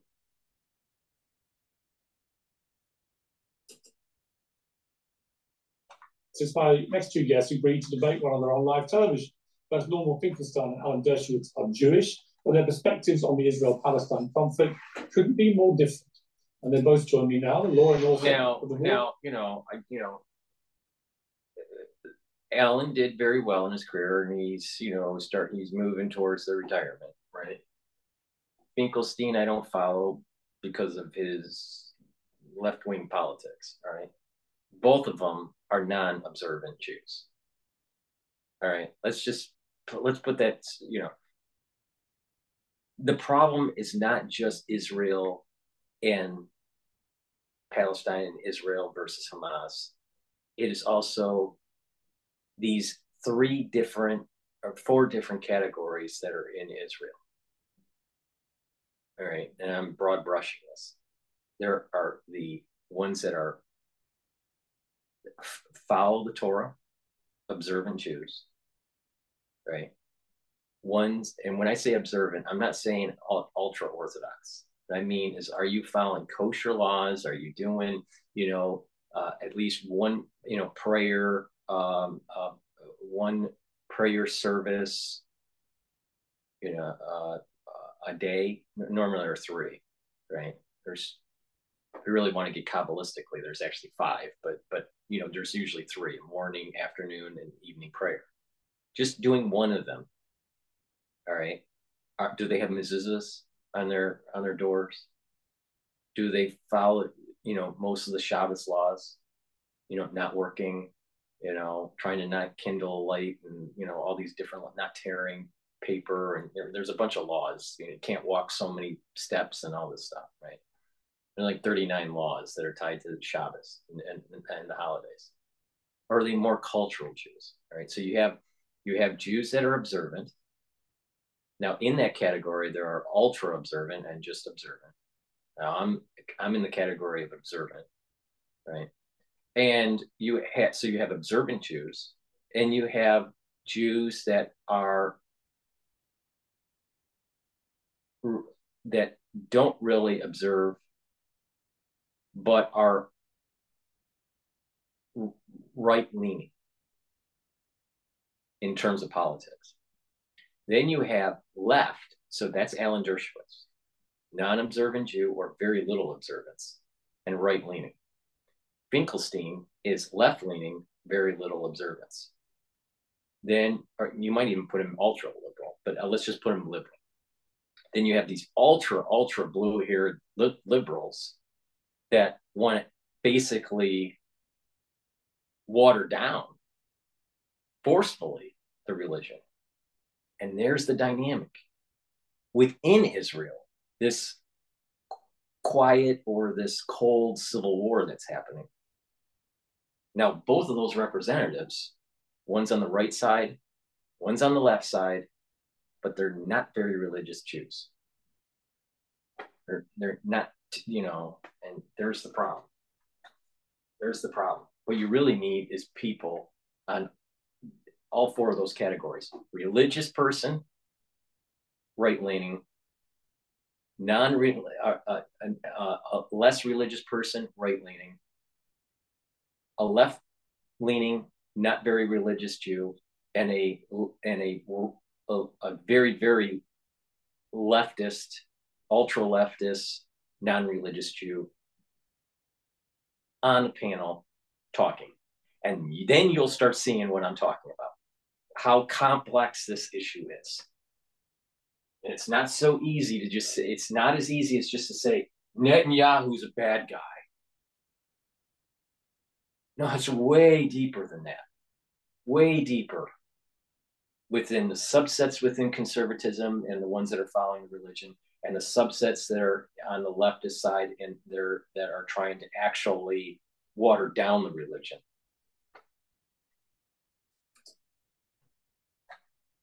Jews, Alan Dershowitz, and Professor Norman Finkelstein. Well, welcome to both of you.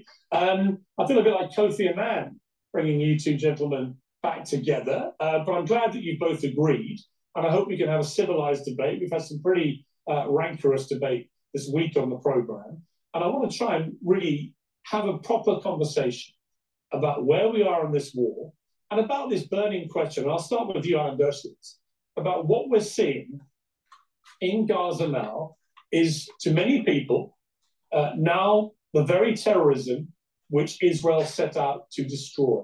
What do you say to people that think? It is terrorism. It's terrorism by Hamas, taking human shields, putting children in the way of Israel's legitimate military concerns. Hamas has a strategy. It's called the CNN strategy. I call it the dead baby strategy. Kill as many Jews as possible, provoke Israel into doing what every democracy would do, responding, then hide your tunnels and your fighters and your rockets behind civilians, knowing that Israel, no matter how hard they try to avoid civilian casualties, and why would Israel ever want to kill a civilian? It's absurd. It hurts them tremendously. But every time Israel kills a civilian, the world condemns them. The United Nations condemns them. And then that process continues over and over and over again. The people who are being killed today are being killed as a result of Hamas actions. Hamas started. Hamas uses human shields. If Hamas laid down its arms, if it surrendered, if it agreed to give up control, if it closed its tunnels, if it stopped its rockets, then no civilians would be killed. So it's a terrible tragedy. There's no good solution. There's no perfect solution. If Israel stops now, Hamas continues to do it over and over and over again. If Israel continues, it gets condemned and loses friends abroad and even risks using the United States. It's a terrible dilemma for Israel. All the responsibility, all the fault of Hamas for starting this. And let me just end with one quote. On the day after, literally the day after these horrible tragedies with murders and rapes and robberies, this is what Mr. Finkelstein said. It warms every fiber of my soul, every fiber of my soul. He called the people who murdered these innocent Jews, many of them peaceniks, he called them part of the heroic resistance. And he compared them to the Jews who were fighting against Nazis in the Warsaw Ghetto. It's that kind of animosity toward Israel before Israel fired a single shot, which makes it clear that no matter what Israel does, it's going to be condemned by people. Remember what I said. Even liberal and ultra-liberal Jews are trying to water down the religion. Just like you have UN officials that are non-Jewish trying to water down Judaism. And there is this really strange psychological thing that's happening. And I'm sure that if someone is a psychologist that they would have a term for this. All right. But I'm not a psychologist. So it's as if deep down inside in their consciousness, they know that if those borders went back to the covenant promise and the temple was rebuilt, deep down in that inside, they know that there would be blessing coming down on the earth. But the reason why there's pushback in the non-Jewish community and in the Jewish community that's non-observant, they know that their liberal philosophy has to die. That this idea of this liberalism is actually a fallacy. Now, you see elements of this in the DEI. You see elements of this in affirmative action. You see elements of this in terms of not, really holding to the ideals of God, country, and family. If you're a liberal and you say you're God, country, and family, you're not a liberal. Because most liberals are very weak on religion or atheist or agnostic at the very best. They're against the family unit because they're promoting abortion. in gender fluidity. And they're not for country because most of them come from the perspective that open borders are okay. You know, and there's not this idea that you do have some sort of connection to your country.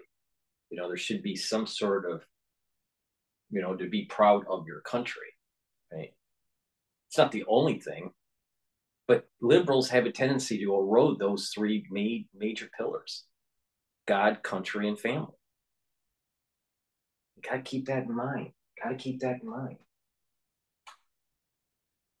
So, to get to my point, these liberals will know what's the right thing, but it means the death of their ideology. So it's like a little kid kicking and screaming when you're trying to take their toy away, even though that toy is toxic to them, either emotionally or literally, you know, physically, because of maybe the paint on the toy, or maybe because the child's too young and it could swallow the toy and choke. And they kick and scream and they, you know, and they're, you know, creating a big, you know, hissy fit because you're taking away their toy, even though taking away that toy, liberalism, is the best thing for the child. And that is, you're seeing adults do this. They're kicking and screaming. And the reality of the situation is that it has already been prophesized. It's already been set in motion for thousands of years that this is going to happen. And there are three different paths: either peacefully, if we all wake up one day and say, you know, we want to be better people, and let's rebuild the temple, this thing would happen very peacefully. If we keep on fighting each other, it's going to be bloody, but it's still going to happen. Or it's going to default in 216 years from now. Either way, all three methods, liberalism is going to die. And so you're going to have a bunch of these people just kicking and screaming, kicking and screaming, kicking and screaming. Finkelstein represents that. No matter how articulate you are, no matter how humane you may seem, if you are deviating from the divine plan, there is an element of a child in your thinking. Because what is happening with this is very metaphysical and very intelligent. Way more intelligent than humans. This divine thing that's coming, this divine thing that's happening, that takes multiple generations to evolve, is extremely intelligent, beyond intelligence. So a liberal that thinks that they know a bunch of vocabulary words and mixes it up to try to convince you to think a certain way is an infant compared to this guiding hand that is moving this thing forward. Keep that in mind. Norman Finkelstein, and by the United Nations General Assembly. I think it was Avi Ibn who once said, if the General Assembly were asked to vote on an Algerian resolution that the earth is flat and that Israel flattened it, it would win 128 to 32 with 65 abstentions, and he would name each of the people. So the United Nations General Assembly, Human Rights Watch, Doctors Without Borders, these are not objective assessments. Israel is in a very tough situation, and the future of civilization depends on Israel being able to destroy Hamas and avoiding repetition. Let me bring in Professor Finkelstein. Your response to that? Well, I want to address the question of my remarks on October 7th because we already went over that ground in a previous program, and so it would be a waste of your viewers' time if I were to revisit that. Yeah, that's fair enough. So let me deal with the substance. Yeah, thank you. So let's deal with the substantive issue. Number one, what you seem to be describing as a new development, namely Israel's indiscriminate assaults in Gaza, That's hardly a new development, with all due respect to you. I've lost Israel from literally day one set out as its goals. So I can quote, first of all, the defense minister: there will be no electricity, no food, no water, no fuel. Everything is closed. We are fighting human animals, and we are acting accordingly. Now, that was not directed at Hamas. That was directed at the entire population of Gaza. I think your listeners understand what is the consequence of denying a civilian population all water, all food, all fuel, and all electricity. It doesn't take a rocket scientist to figure out that that is a recipe for genocide. Number two, you quoted, or you had on, Douglas Murray, who made a distinction between what he called the deliberate targeting of civilians versus the indiscriminate targeting of civilians. Not to want to sound pedantic, but Israel's leading authority on international law is a fellow named Yoram Dinstein, who I'm sure Alan Dershowitz knows.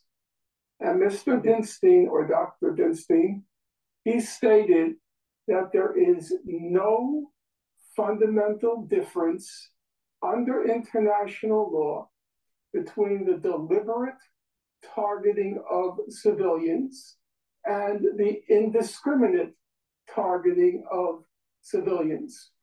There is no substantive difference. Therefore, under international law, according to Yoram Dinstein, Israel is targeting the civilian population of Gaza. That's another indication from the get-go, not from yesterday, not from when it was revealed to President Biden, but from the get-go, Israel has been engaging in a genocidal war in Gaza. Now, the genocidal war takes various forms. Again, I'm going to cite you old quotes. So let's take Giora Eiland, who was the head of Israel's National Security Council, the equivalent of our CIA. And he said, quote, Israel needs to create a humanitarian crisis in Gaza. Gaza will become a place where no human being can exist. Now, I'm not here to try to persuade Mr. Dershowitz or Professor Dershowitz. I am here to try to enlighten your listeners. So I would like them to cogitate, to meditate over what does it mean to say Gaza will become a place where no human beings can exist. Mr. Eiland, the former head of the National Security Council, went on to say, severe epidemics in the south of the Gaza Strip will bring victory closer and reduce casualties among IDF. Why do you listen to Dr. Paul Cottrell? Because Dr. Paul Cottrell says things that are extremely profound. In Kabbalistic literature,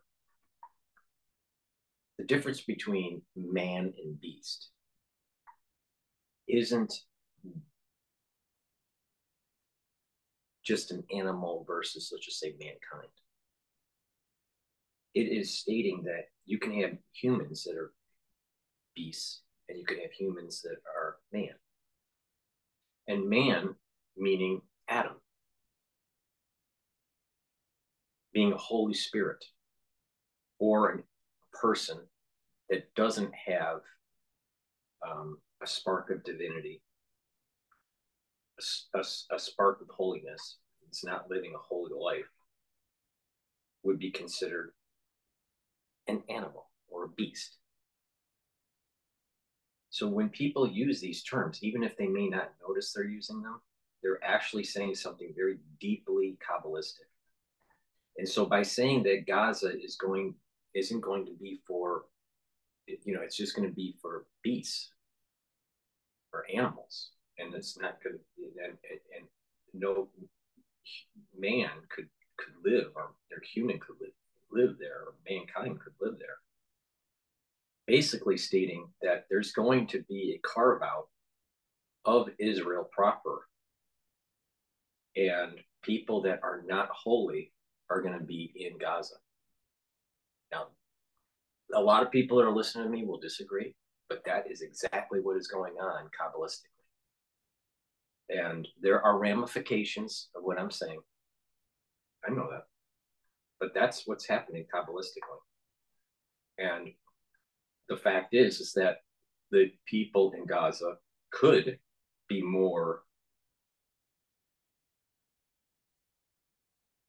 holy.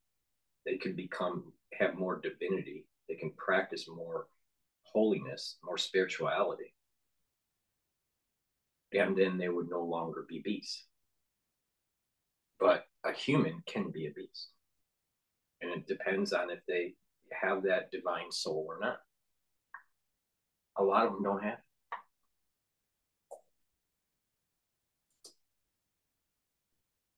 Soldiers. And then there is Mr. Netanyahu, the prime minister. Not on one occasion, not from the spur of the moment, but twice in national addresses to the nation, very soberly, Mr. Netanyahu said, remember what Amalek did to you. This is a war between the sons of light and the sons of darkness. Now, as Professor Dershowitz surely knows, because he attended Hebrew school, actually, he grew up just a few blocks from me, or I should say, I grew up a few blocks from him because he's older. He surely knows that in the midst of a war, in a country that is schooled in the Bible, that when you say your enemy is Amalek, then you are calling for the destruction, the killing of every man. Finkelstein, like I said, is trying to water down the religion and thinks that he can use some sort of UN policy to dictate a very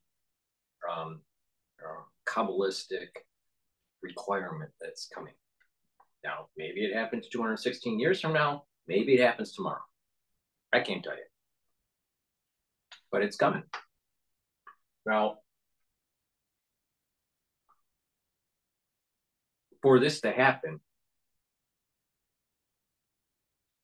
Esau is going to have to be killed. And Esau is represented in this what we call in modern terms Islamic terror. This is that the Hamas, the Hezbollah, and Iran issue.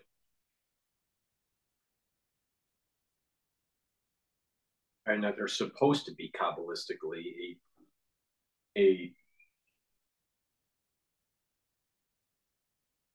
peace agreement between Ishmael and Israel, where they work together to kill Esau. And I think this is what's playing out. So when we say Amalek, right, has to be, there are multiple times in the Bible where it warns that if you don't kill your enemy completely, when it is a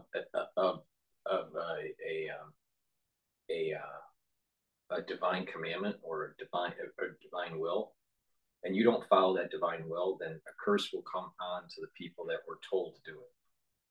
And there are multiple times in the Torah and in the Old Testament where the Jews did not do what they were supposed to do, and they suffered the consequences. So that's the reason why we have a prayer that says, remember what Amalek did to you.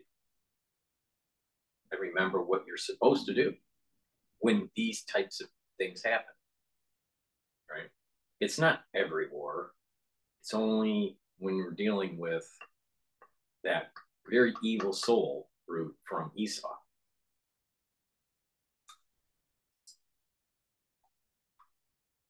And child.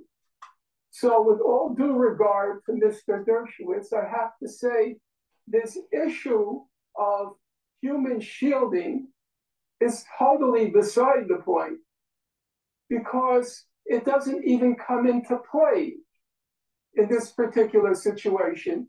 The orders from the get-go denying food, water, electricity, and fuel to the entire civilian population. You cut off the supplies to the terrorists.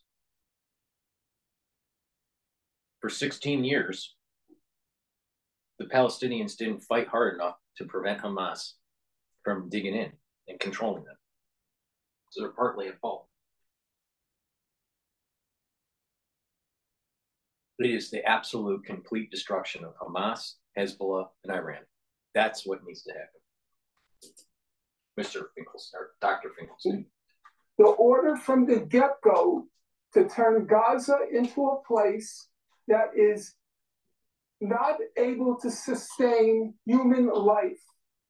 The order from the get-go in this battle between the sons of light and the sons of darkness. Okay. I repeat, I do not believe it requires a rocket scientist to figure out that from day one, which is to say 2 months ago, Israel has been waging a war of genocide in Gaza. You made the point. Thank you so much. You made the point. Come back to Professor Dershowitz. Here's the problem, it seems to me. I've just listened to Norman Finkelstein at length, outlining that side of the argument. It's very hard when you look at what is actually been happening in Gaza in the last 2 weeks in particular, to avoid a conclusion that Israel doesn't really seem to care if it levels Gaza to the ground, as long as it can get rid of Hamas. My issue with that is, having defended their moral right to defend themselves as a country, is I don't think they're going to eliminate Hamas. And they're certainly not going to eliminate the ideology. And they're going to basically end up with a Gaza that's flattened, 2 million people displaced. Where are they going to live? Who's going to run Gaza? How does this actually play out, other than catastrophically badly? It will play out catastrophically badly because of what Hamas has done. We have to remember, first of all, you judge people by their actions, not by their words. The quotes from Professor Dinstein, who's been retired for probably 25 years, and Eland, who's has nothing to do with the Israeli government, are individuals. Dinstein is 100% wrong. I'll give you an example. Is there no difference between Nazis putting Jews deliberately, 6 million of them, into gas chambers and other means of death, deliberately targeting them, and what the United States did at Hiroshima and Nagasaki? They may both be wrong, but there's an enormous difference between deliberately targeting civilians, such as the Nazis did during the Holocaust, and engaging in war actions, which you know are going to inevitably cause death of civilians. So there's an enormous, enormous difference there. Then he talks about Amalek and Hamas. I know the Bible very well. And of course, Amalek was a group of people that sought to destroy Israel. But when people refer to Amalek, they don't refer to the Palestinian people, they refer to Hamas, and Hamas is Amalek.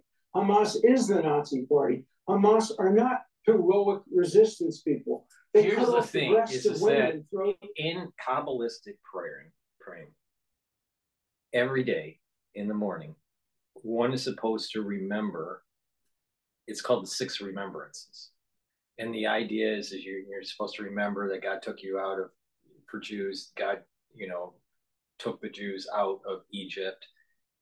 The next remembrance is, remember what Amalek did to you when he was trying to kill the straggling ones. And there's a deeper meaning to that, the ones that are close to the Shekinah, the holier ones, were protected, while the ones that weren't were straggling behind and they were picked off by Amalek. So there's 2 deep meanings that's going on with that remembrance. And then the remembrance of Miriam with the leprosy because of what she said about Moses, the remembrance of the what the Jewish people were doing in the desert, going against God's commandments and making the golden calf, to make sure you don't do that again, and to remember the Sabbath and have it holy. So why are these so important to remember? One, the Sabbath is a time to pay homage to the idea that our lives are short. We try to make the world a better place, and that there is this metaphysical divine rest that happens. And there's a rest at the weekly level. There's also a rest at the daily level. We rest at night, right? And typically, we rest and we sleep at night, right? We sleep, daily, or try to sleep daily, and we, rest. We have a day of rest on the week, but then there's also these, these rests of holidays, right? Maybe taking a week off for vacation. And then there are these jubilees that, happen. Every so many years, there's supposed to be a resting of the crops. So there's these fib sequences, the Fibonacci sequences of the day of rest, the night of rest, the day of rest, the month of rest, so there's these cycles to remember that there is this large fib sequence, and that the leprosy is tied to Lashon Hara, speaking evil of others. That's what happened with Miriam. The Amalek issue is remembering, try to be closer to the Shekinah, closer, be stronger in your observance, and you'll be protected. But beware that there are people around you that will try to harm you. And that if they try to harm you, you have to kill them. Not that you go harm them first. If they try to harm you first. And believe me, Esau, this thing goes all the way back to Jacob and Esau. If anyone wants to pretend otherwise, they're not paying attention. Or they're trying to whitewash history because they're a fucking crazy liberal. And the remembrance of, this golden calf and how much of an atrocity that was for this relationship between the Jewish people and the divine. And the remembrance that we all individually came out of Egypt. And that Egypt not only wasn't an event that happened thousands of years ago, but we each have our own slavery. We each are in our own Egypt and needing help to get out of it. And there is this, in this realm that we're living in now, we are away from the divine. We are in an Egypt, all of us. So the 6 remembrances are really deep remembrances that are said every morning. But it's there's a very Kabbalistic way of looking at this. And it's deep time. Not 50-year time, not 150-year time, not even thousands of years time. It's deep time that these remembrances are about.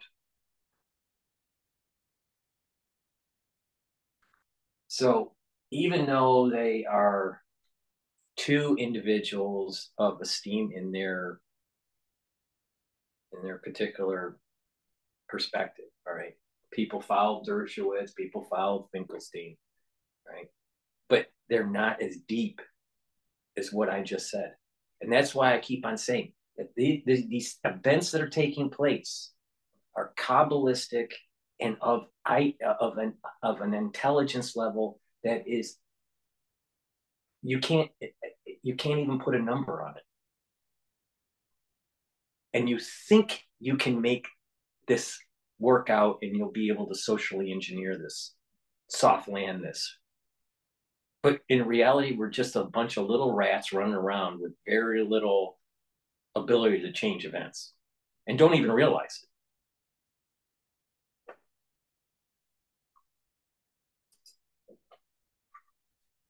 Around, they behead children, they put children and burn them to death. Yes, they should be destroyed. It's going to be very difficult. This is not going to have an easy solution. Israel may in the end not be able to completely destroy Hamas. I hope they can. I hope they can in the way that the United States and Germany destroyed Nazism and destroyed Imperial Japanese. And in the end, what happened is the Japanese and the Germans were grateful for it. And then the United States and Great Britain helped rebuild. The only Germany reason why World War II worked for us when it came to Germany and Japan, it was complete destruction. Complete war.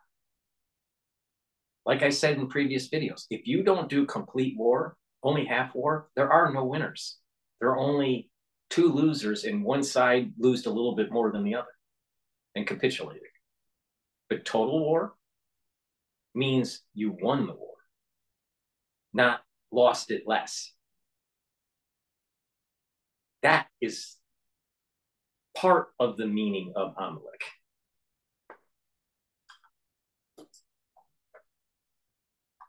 And turn them into great allies. That's my hope for Gaza. My hope for Gaza is that the people of Gaza will finally be rid of Hamas, that took over in a bloody coup, and that the United States and Europe can then rebuild it better than it was before, like a Marshall Plan, and hope that a democratically elected Palestinian people will then have a two-state solution. Yeah, but I've been in favor of a two-state solution since 1970. Let me just jump in there. Only tonight, the Israeli ambassador to the UK made it abundantly clear: two-state solution is gone. Israel. I'll play you the clip. I'll play you the clip. Here. Yeah, but he's wrong. Is there still a chance for a two-state solution? I think it's about time for the world to realize the Oslo paradigm failed on the 7th of October, and we need to build a new one. And in order to build a new one... Does that new one include the Palestinians living in a state of their own? Is that what it includes? I think the biggest question is, what type of Palestinians are on the other side? This is what Israel realized. The answer is absolutely no. You see, when you hear that, this confirms. No, hang on, Alan. This confirms what many Palestinians have feared, that for 20 years or more, the Israeli government, and Netanyahu in particular, have had absolutely zero interest in any two-state solution. And so, if that's but let's remember that. But let's remember that Israel offered a two-state solution in 1948, 1967, 1994, 2000, 2001. They came very close to 2001. 2005, 2007, the vast majority of Israeli people, Israel's a democracy, unlike Hamas. The Israeli people will vote for a two-state solution if the circumstances are right, if there is no Hamas, and if the Palestinian Authority will have elections, and if the people of the West Bank and Gaza vote for a peaceful Palestinian Authority. I'm going to come back to... There will be a two-state solution. I'm going to come back to Professor Finkelstein in 1 second. But again, today, Netanyahu has said explicitly there can be no Hamas-run or Fatah-run Gaza after this. He said it today. He's got no intention. He's got no intention of either Hamas or Fatah running Gaza. So who is going to run? He's not going to be in power after this. After this, there will be a national security government, probably headed by people like Gantz, maybe Bennett. The people of Israel are going to decide, and the people of Israel get to make that decision. And they're going to decide on a two-state solution. The one thing that's clear is with Gaza dominated by Hamas, there cannot be a two-state solution. Let me go back to but without Hamas, anything's possible. Okay, I agree with that. I don't think... If you don't kick out the Palestinians out of the West Bank and you take complete control of Jerusalem and you take land from Lebanon, Syria, and Jordan, and some of the Sinai Peninsula from Egypt. This is not going to last for very long. So it's not just Gaza. Actually, the Gaza issue is the easy part. A two-state solution with other surrounding countries giving up land and going back to the promised borders that are written in the Torah. That is what is in order here. Can possibly be left in control. I just don't think that this mission is going to eradicate Hamas in the timescale which America is now clearly laying down for their support. Professor Finkelstein, you may be right. How do you see this playing out from here? Because Finkelstein is a little long-winded, let me just do a quick commercial because I didn't let him play with being uninterrupted. Please go to my store, the-studio-reykjavik.com. Link is in the description, and get my structural nano silver solution. This particular product that I have in my hand is a 30 ppm silver solution. What you do is you basically take a teaspoon of this a day, swish it in your mouth for 20 seconds and gargle, and then swallow. They'll neutralize pathogens and maintain that mucosal barrier to help you prevent from getting pathogens. I have partnered up with Rainbow Herbals, and we have created these deodorant bars that are very, very high quality. We have it in citrus scent and also in peppermint lavender scent. Please go to the store, the-studio-reykjavik.com, and get this deodorant bar. Use it every day. It's for males and females. Why is this more important? Because you will not be able to buy this bar anywhere else that has the same quality. This is made from essential oils from the Himalayas. And it is the ingredients in this are all natural, extremely high quality, and detoxifies your body. What deodorant do you buy that you're using every day that will smell good, that will neutralize bacteria that makes you stink, right? And will also help to detoxify your body? There are none. This is the only one. All right. So go to the store. It's for males and females. Use it every day. It's an extremely high quality deodorant. And please go to my store and get the Clarity Factor. It reduces brain fog. It'll help those dendritic connections, maintain your concentration at work and in school. I take this twice a day, in the morning and the mid-afternoon. Many people just take it once a day, but by doing this, this is improving your mental health, your mental acuity. That's really important. Those neuronal connections are really, really important. And get those neurons firing, get those neurotransmitters firing, and keep those dendritic connections active, well-maintained, and you age less. Part of aging is those dendritic connections start to recede and your neurotransmitters start to fire less. This will help with that. Take it every day and your neurons will continually be connected. And if they're connected, you age less mentally. Now let's give it to Norman. A couple of things, if you don't mind, it's okay. Yeah. Number one, Professor Dershowitz attaches a lot of importance to what the people of Israel want. And so let's look at what the people of Israel want.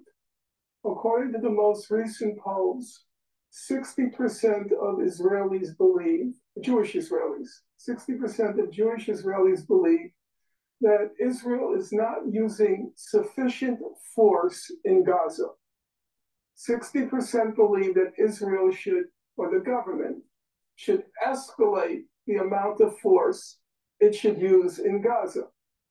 Number two, it's the Israeli government, it's the Israeli people who democratically elected this ultra-right-wing government. It's not as if the claims are made that Hamas has been imposed on the people of Gaza. But there's no imposition in Israel. I quite agree with Professor Dershowitz, at least for Jewish Israelis, it's a democratic country. And they democratically elected the ultra-right-wing government. So I think those are two very good indications. I can't say they're very auspicious indications, but they are very good indications of what the Israeli people want. Number three, I'm not now going to go into a long disquisition on the history of the so-called peace process, but I would ask your listeners if they have the time, patience, and interest. People are not listening. It has nothing to do with the peace process, and it's all about this mean reversion to the covenant. It just took thousands of years for it to happen. For many reasons, or many Kabbalistic reasons for that, and irrelevant. Building of the Temple Mount, the rebuilding of the Temple Mount, the rebooting of the sacrifices, and the meal offerings, and the wine offerings, and the incense offerings. And hopefully, we find the ark. Google what's called the peaceful settlement of the question of Palestine. And that's a General Assembly resolution that comes up every single year for decades. And it calls for that two-state settlement on the June 1967 border, and it calls for a peaceful settlement on the basis of international law. Now, if you look at the vote. So the UN is superseding the covenant. Is that right, Dr. Finkelstein? The UN supersedes the covenant. I don't think so. I really don't think so. So peace agreements and all this stuff doesn't matter, because it's mean reverting to something deeper, much deeper.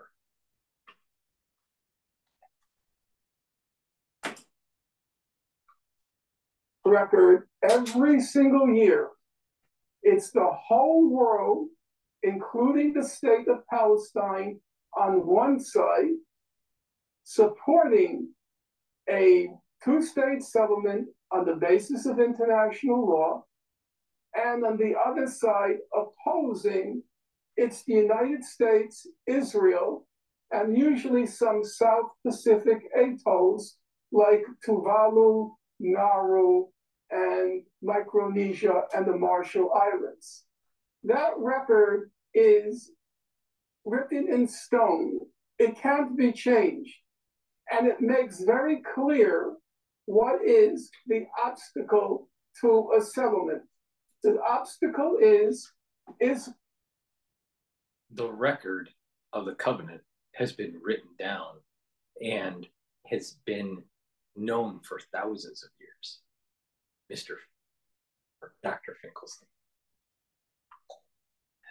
This is what I mean. You can't do this Westphalian logic on this.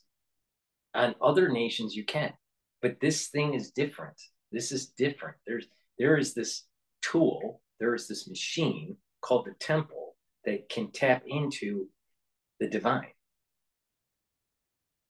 And it's written down for thousands of years on how to make it, who can make it, and how to use it.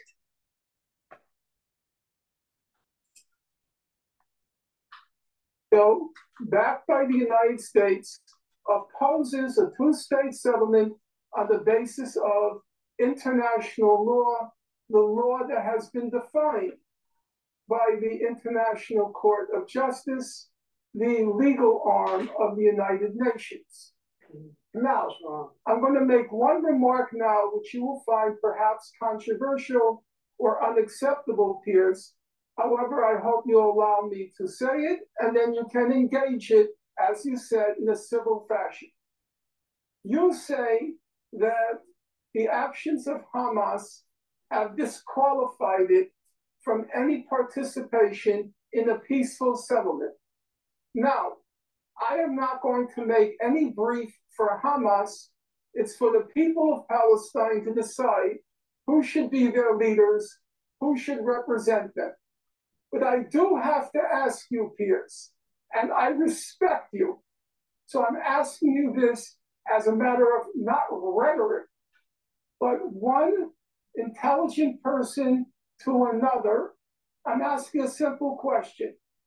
If it's the case that the actions of Hamas on October 7th disqualify it from being party to a peaceful settlement, roughly 1,200 people were killed, about 30 of them being children. Why is it not then also the case that the actions of the state of Israel since October 7th, the deliberate war of genocide against the people of Gaza, which has left about 15,000 people dead, not 1,200, 15,000, and has left dead not 30 children, but has left dead about 7,000 children. And as we speak now, 7,000 more children are threatened with death because of starvation. I ask you, as a logical proposition, why isn't the state of Israel disqualified from any final settlement of the question? And one last thing, because you asked, what do I believe? I will tell you what I believe. I believe, number one, immediately after the war comes to an end and the blockade of Gaza, that cruel, inhuman blockade of Gaza, that war crime in Gaza, that crime against humanity, the blockade of Gaza, it has to be lifted. But once there's a ceasefire and once that inhuman blockade of Gaza is lifted, once the walls of that concentration camp come tumbling down, then I see two steps. Step number one, there have to be war crimes prosecutions. I have no problem in saying. How is it a concentration camp when the Palestinians never had the right to the land from the very beginning, going back thousands of years? This is the point that I'm making. The covenant with Abraham and God is unnegotiable. Period. Full stop. And it was the lineage that received the Torah at Mount Sinai that has the right to the land. That means it's not Ishmael and it's not Esau. Full stop. The Palestinians never had the right to the land. Period.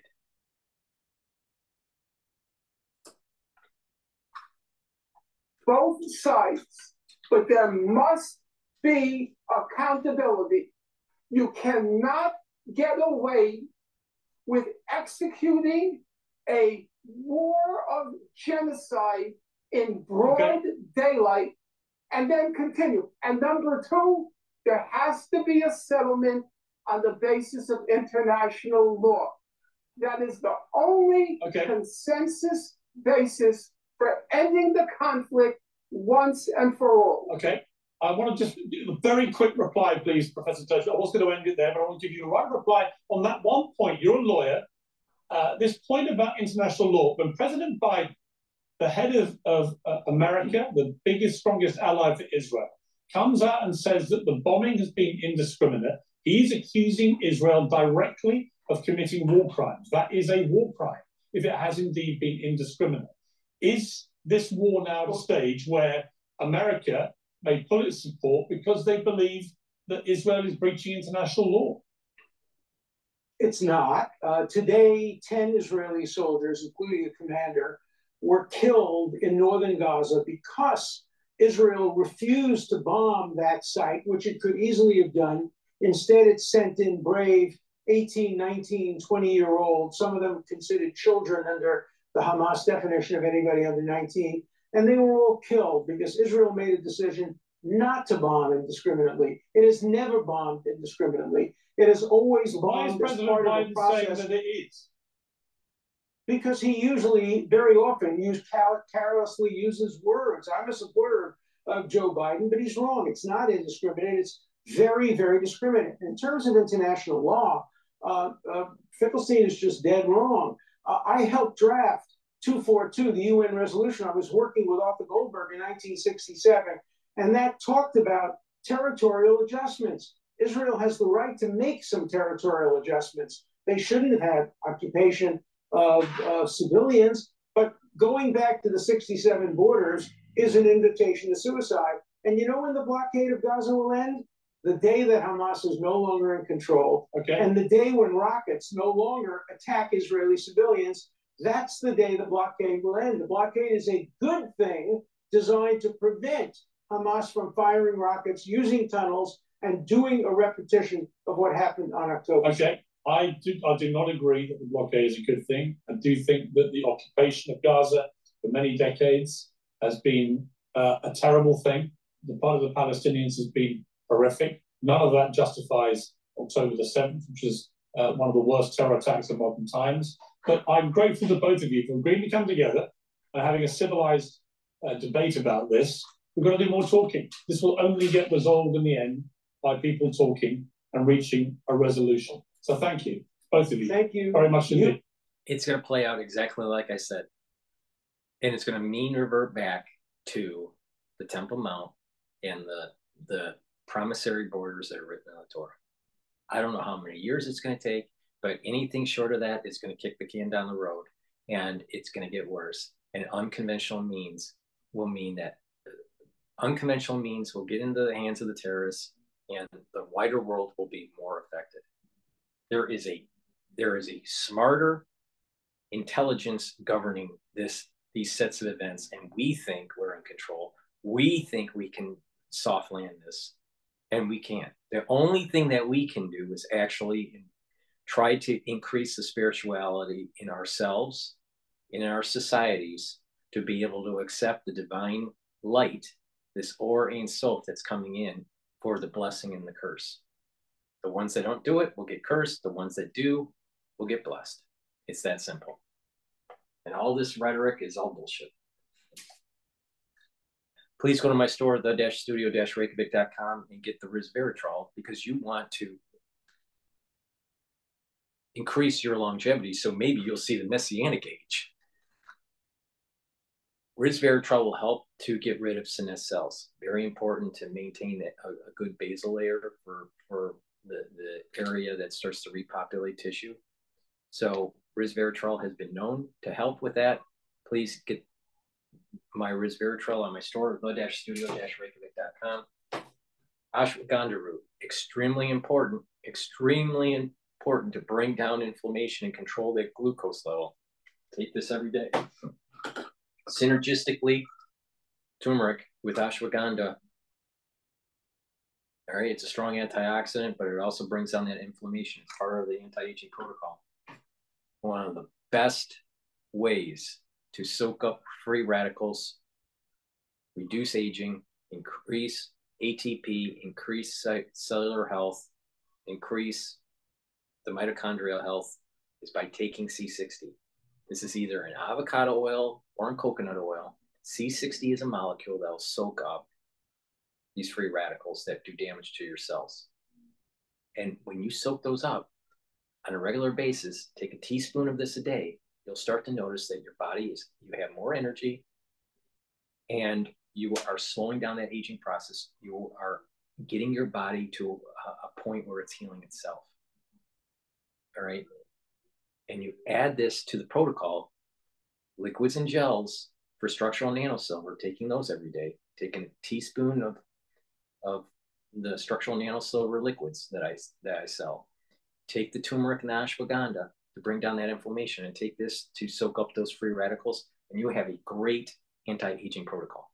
And then you add in stuff to even boost that up by taking the probiotic and the zinc and the B complex and the vitamin D3 and all these other things that I sell. Pay attention, get the products. It will boost up your immune system. It will slow down the aging process, and it will increase the health of the cell and the tissue. When you increase the cellular health, then you're increasing over time the overall tissue of the health, and then the organ of the health and the whole body, because these organs communicate with each other. So when you do this over a long period of time, there's a compound effect, and you actually see benefits where you're slowing down that aging process. You have a better immune system compared to, let's say, a control group that did not do that. That's similar age. Go to my store, the-studio-reykjavik.com. Please help support my work by subscribing to all 3 of my channels. I have 3 channels on YouTube. I have Brighteon, Bitchute, and Rumble. Please also help the news coverage by donating. You can donate on my website, the-studio-reykjavik.com, through Stripe or PayPal on the homepage at the very bottom. Or you can donate through Buy Me a Coffee, and you can be a paid member to my channel on Patreon. That way, you're supporting my work and covering the news coverage. Please share the links. Tell your social network to subscribe to me. I need to talk to a larger audience. I am heavily censored on YouTube. The things that I've said about the previous crisis has put me into a box where it's hard to reach people. So please, to circumvent that, get people to follow all my channels. And in addition, please make sure you go to the store and get those products. It's gonna help with your health, and it helps to support my work. Thank you for listening. Thank you for all your support. And these products, not just for you, you can buy these for gifts for people for the holidays. They're perfect for gifts. So go to my store, the-studio-reykjavik.com, and get the products. Thank you for listening and have a nice day.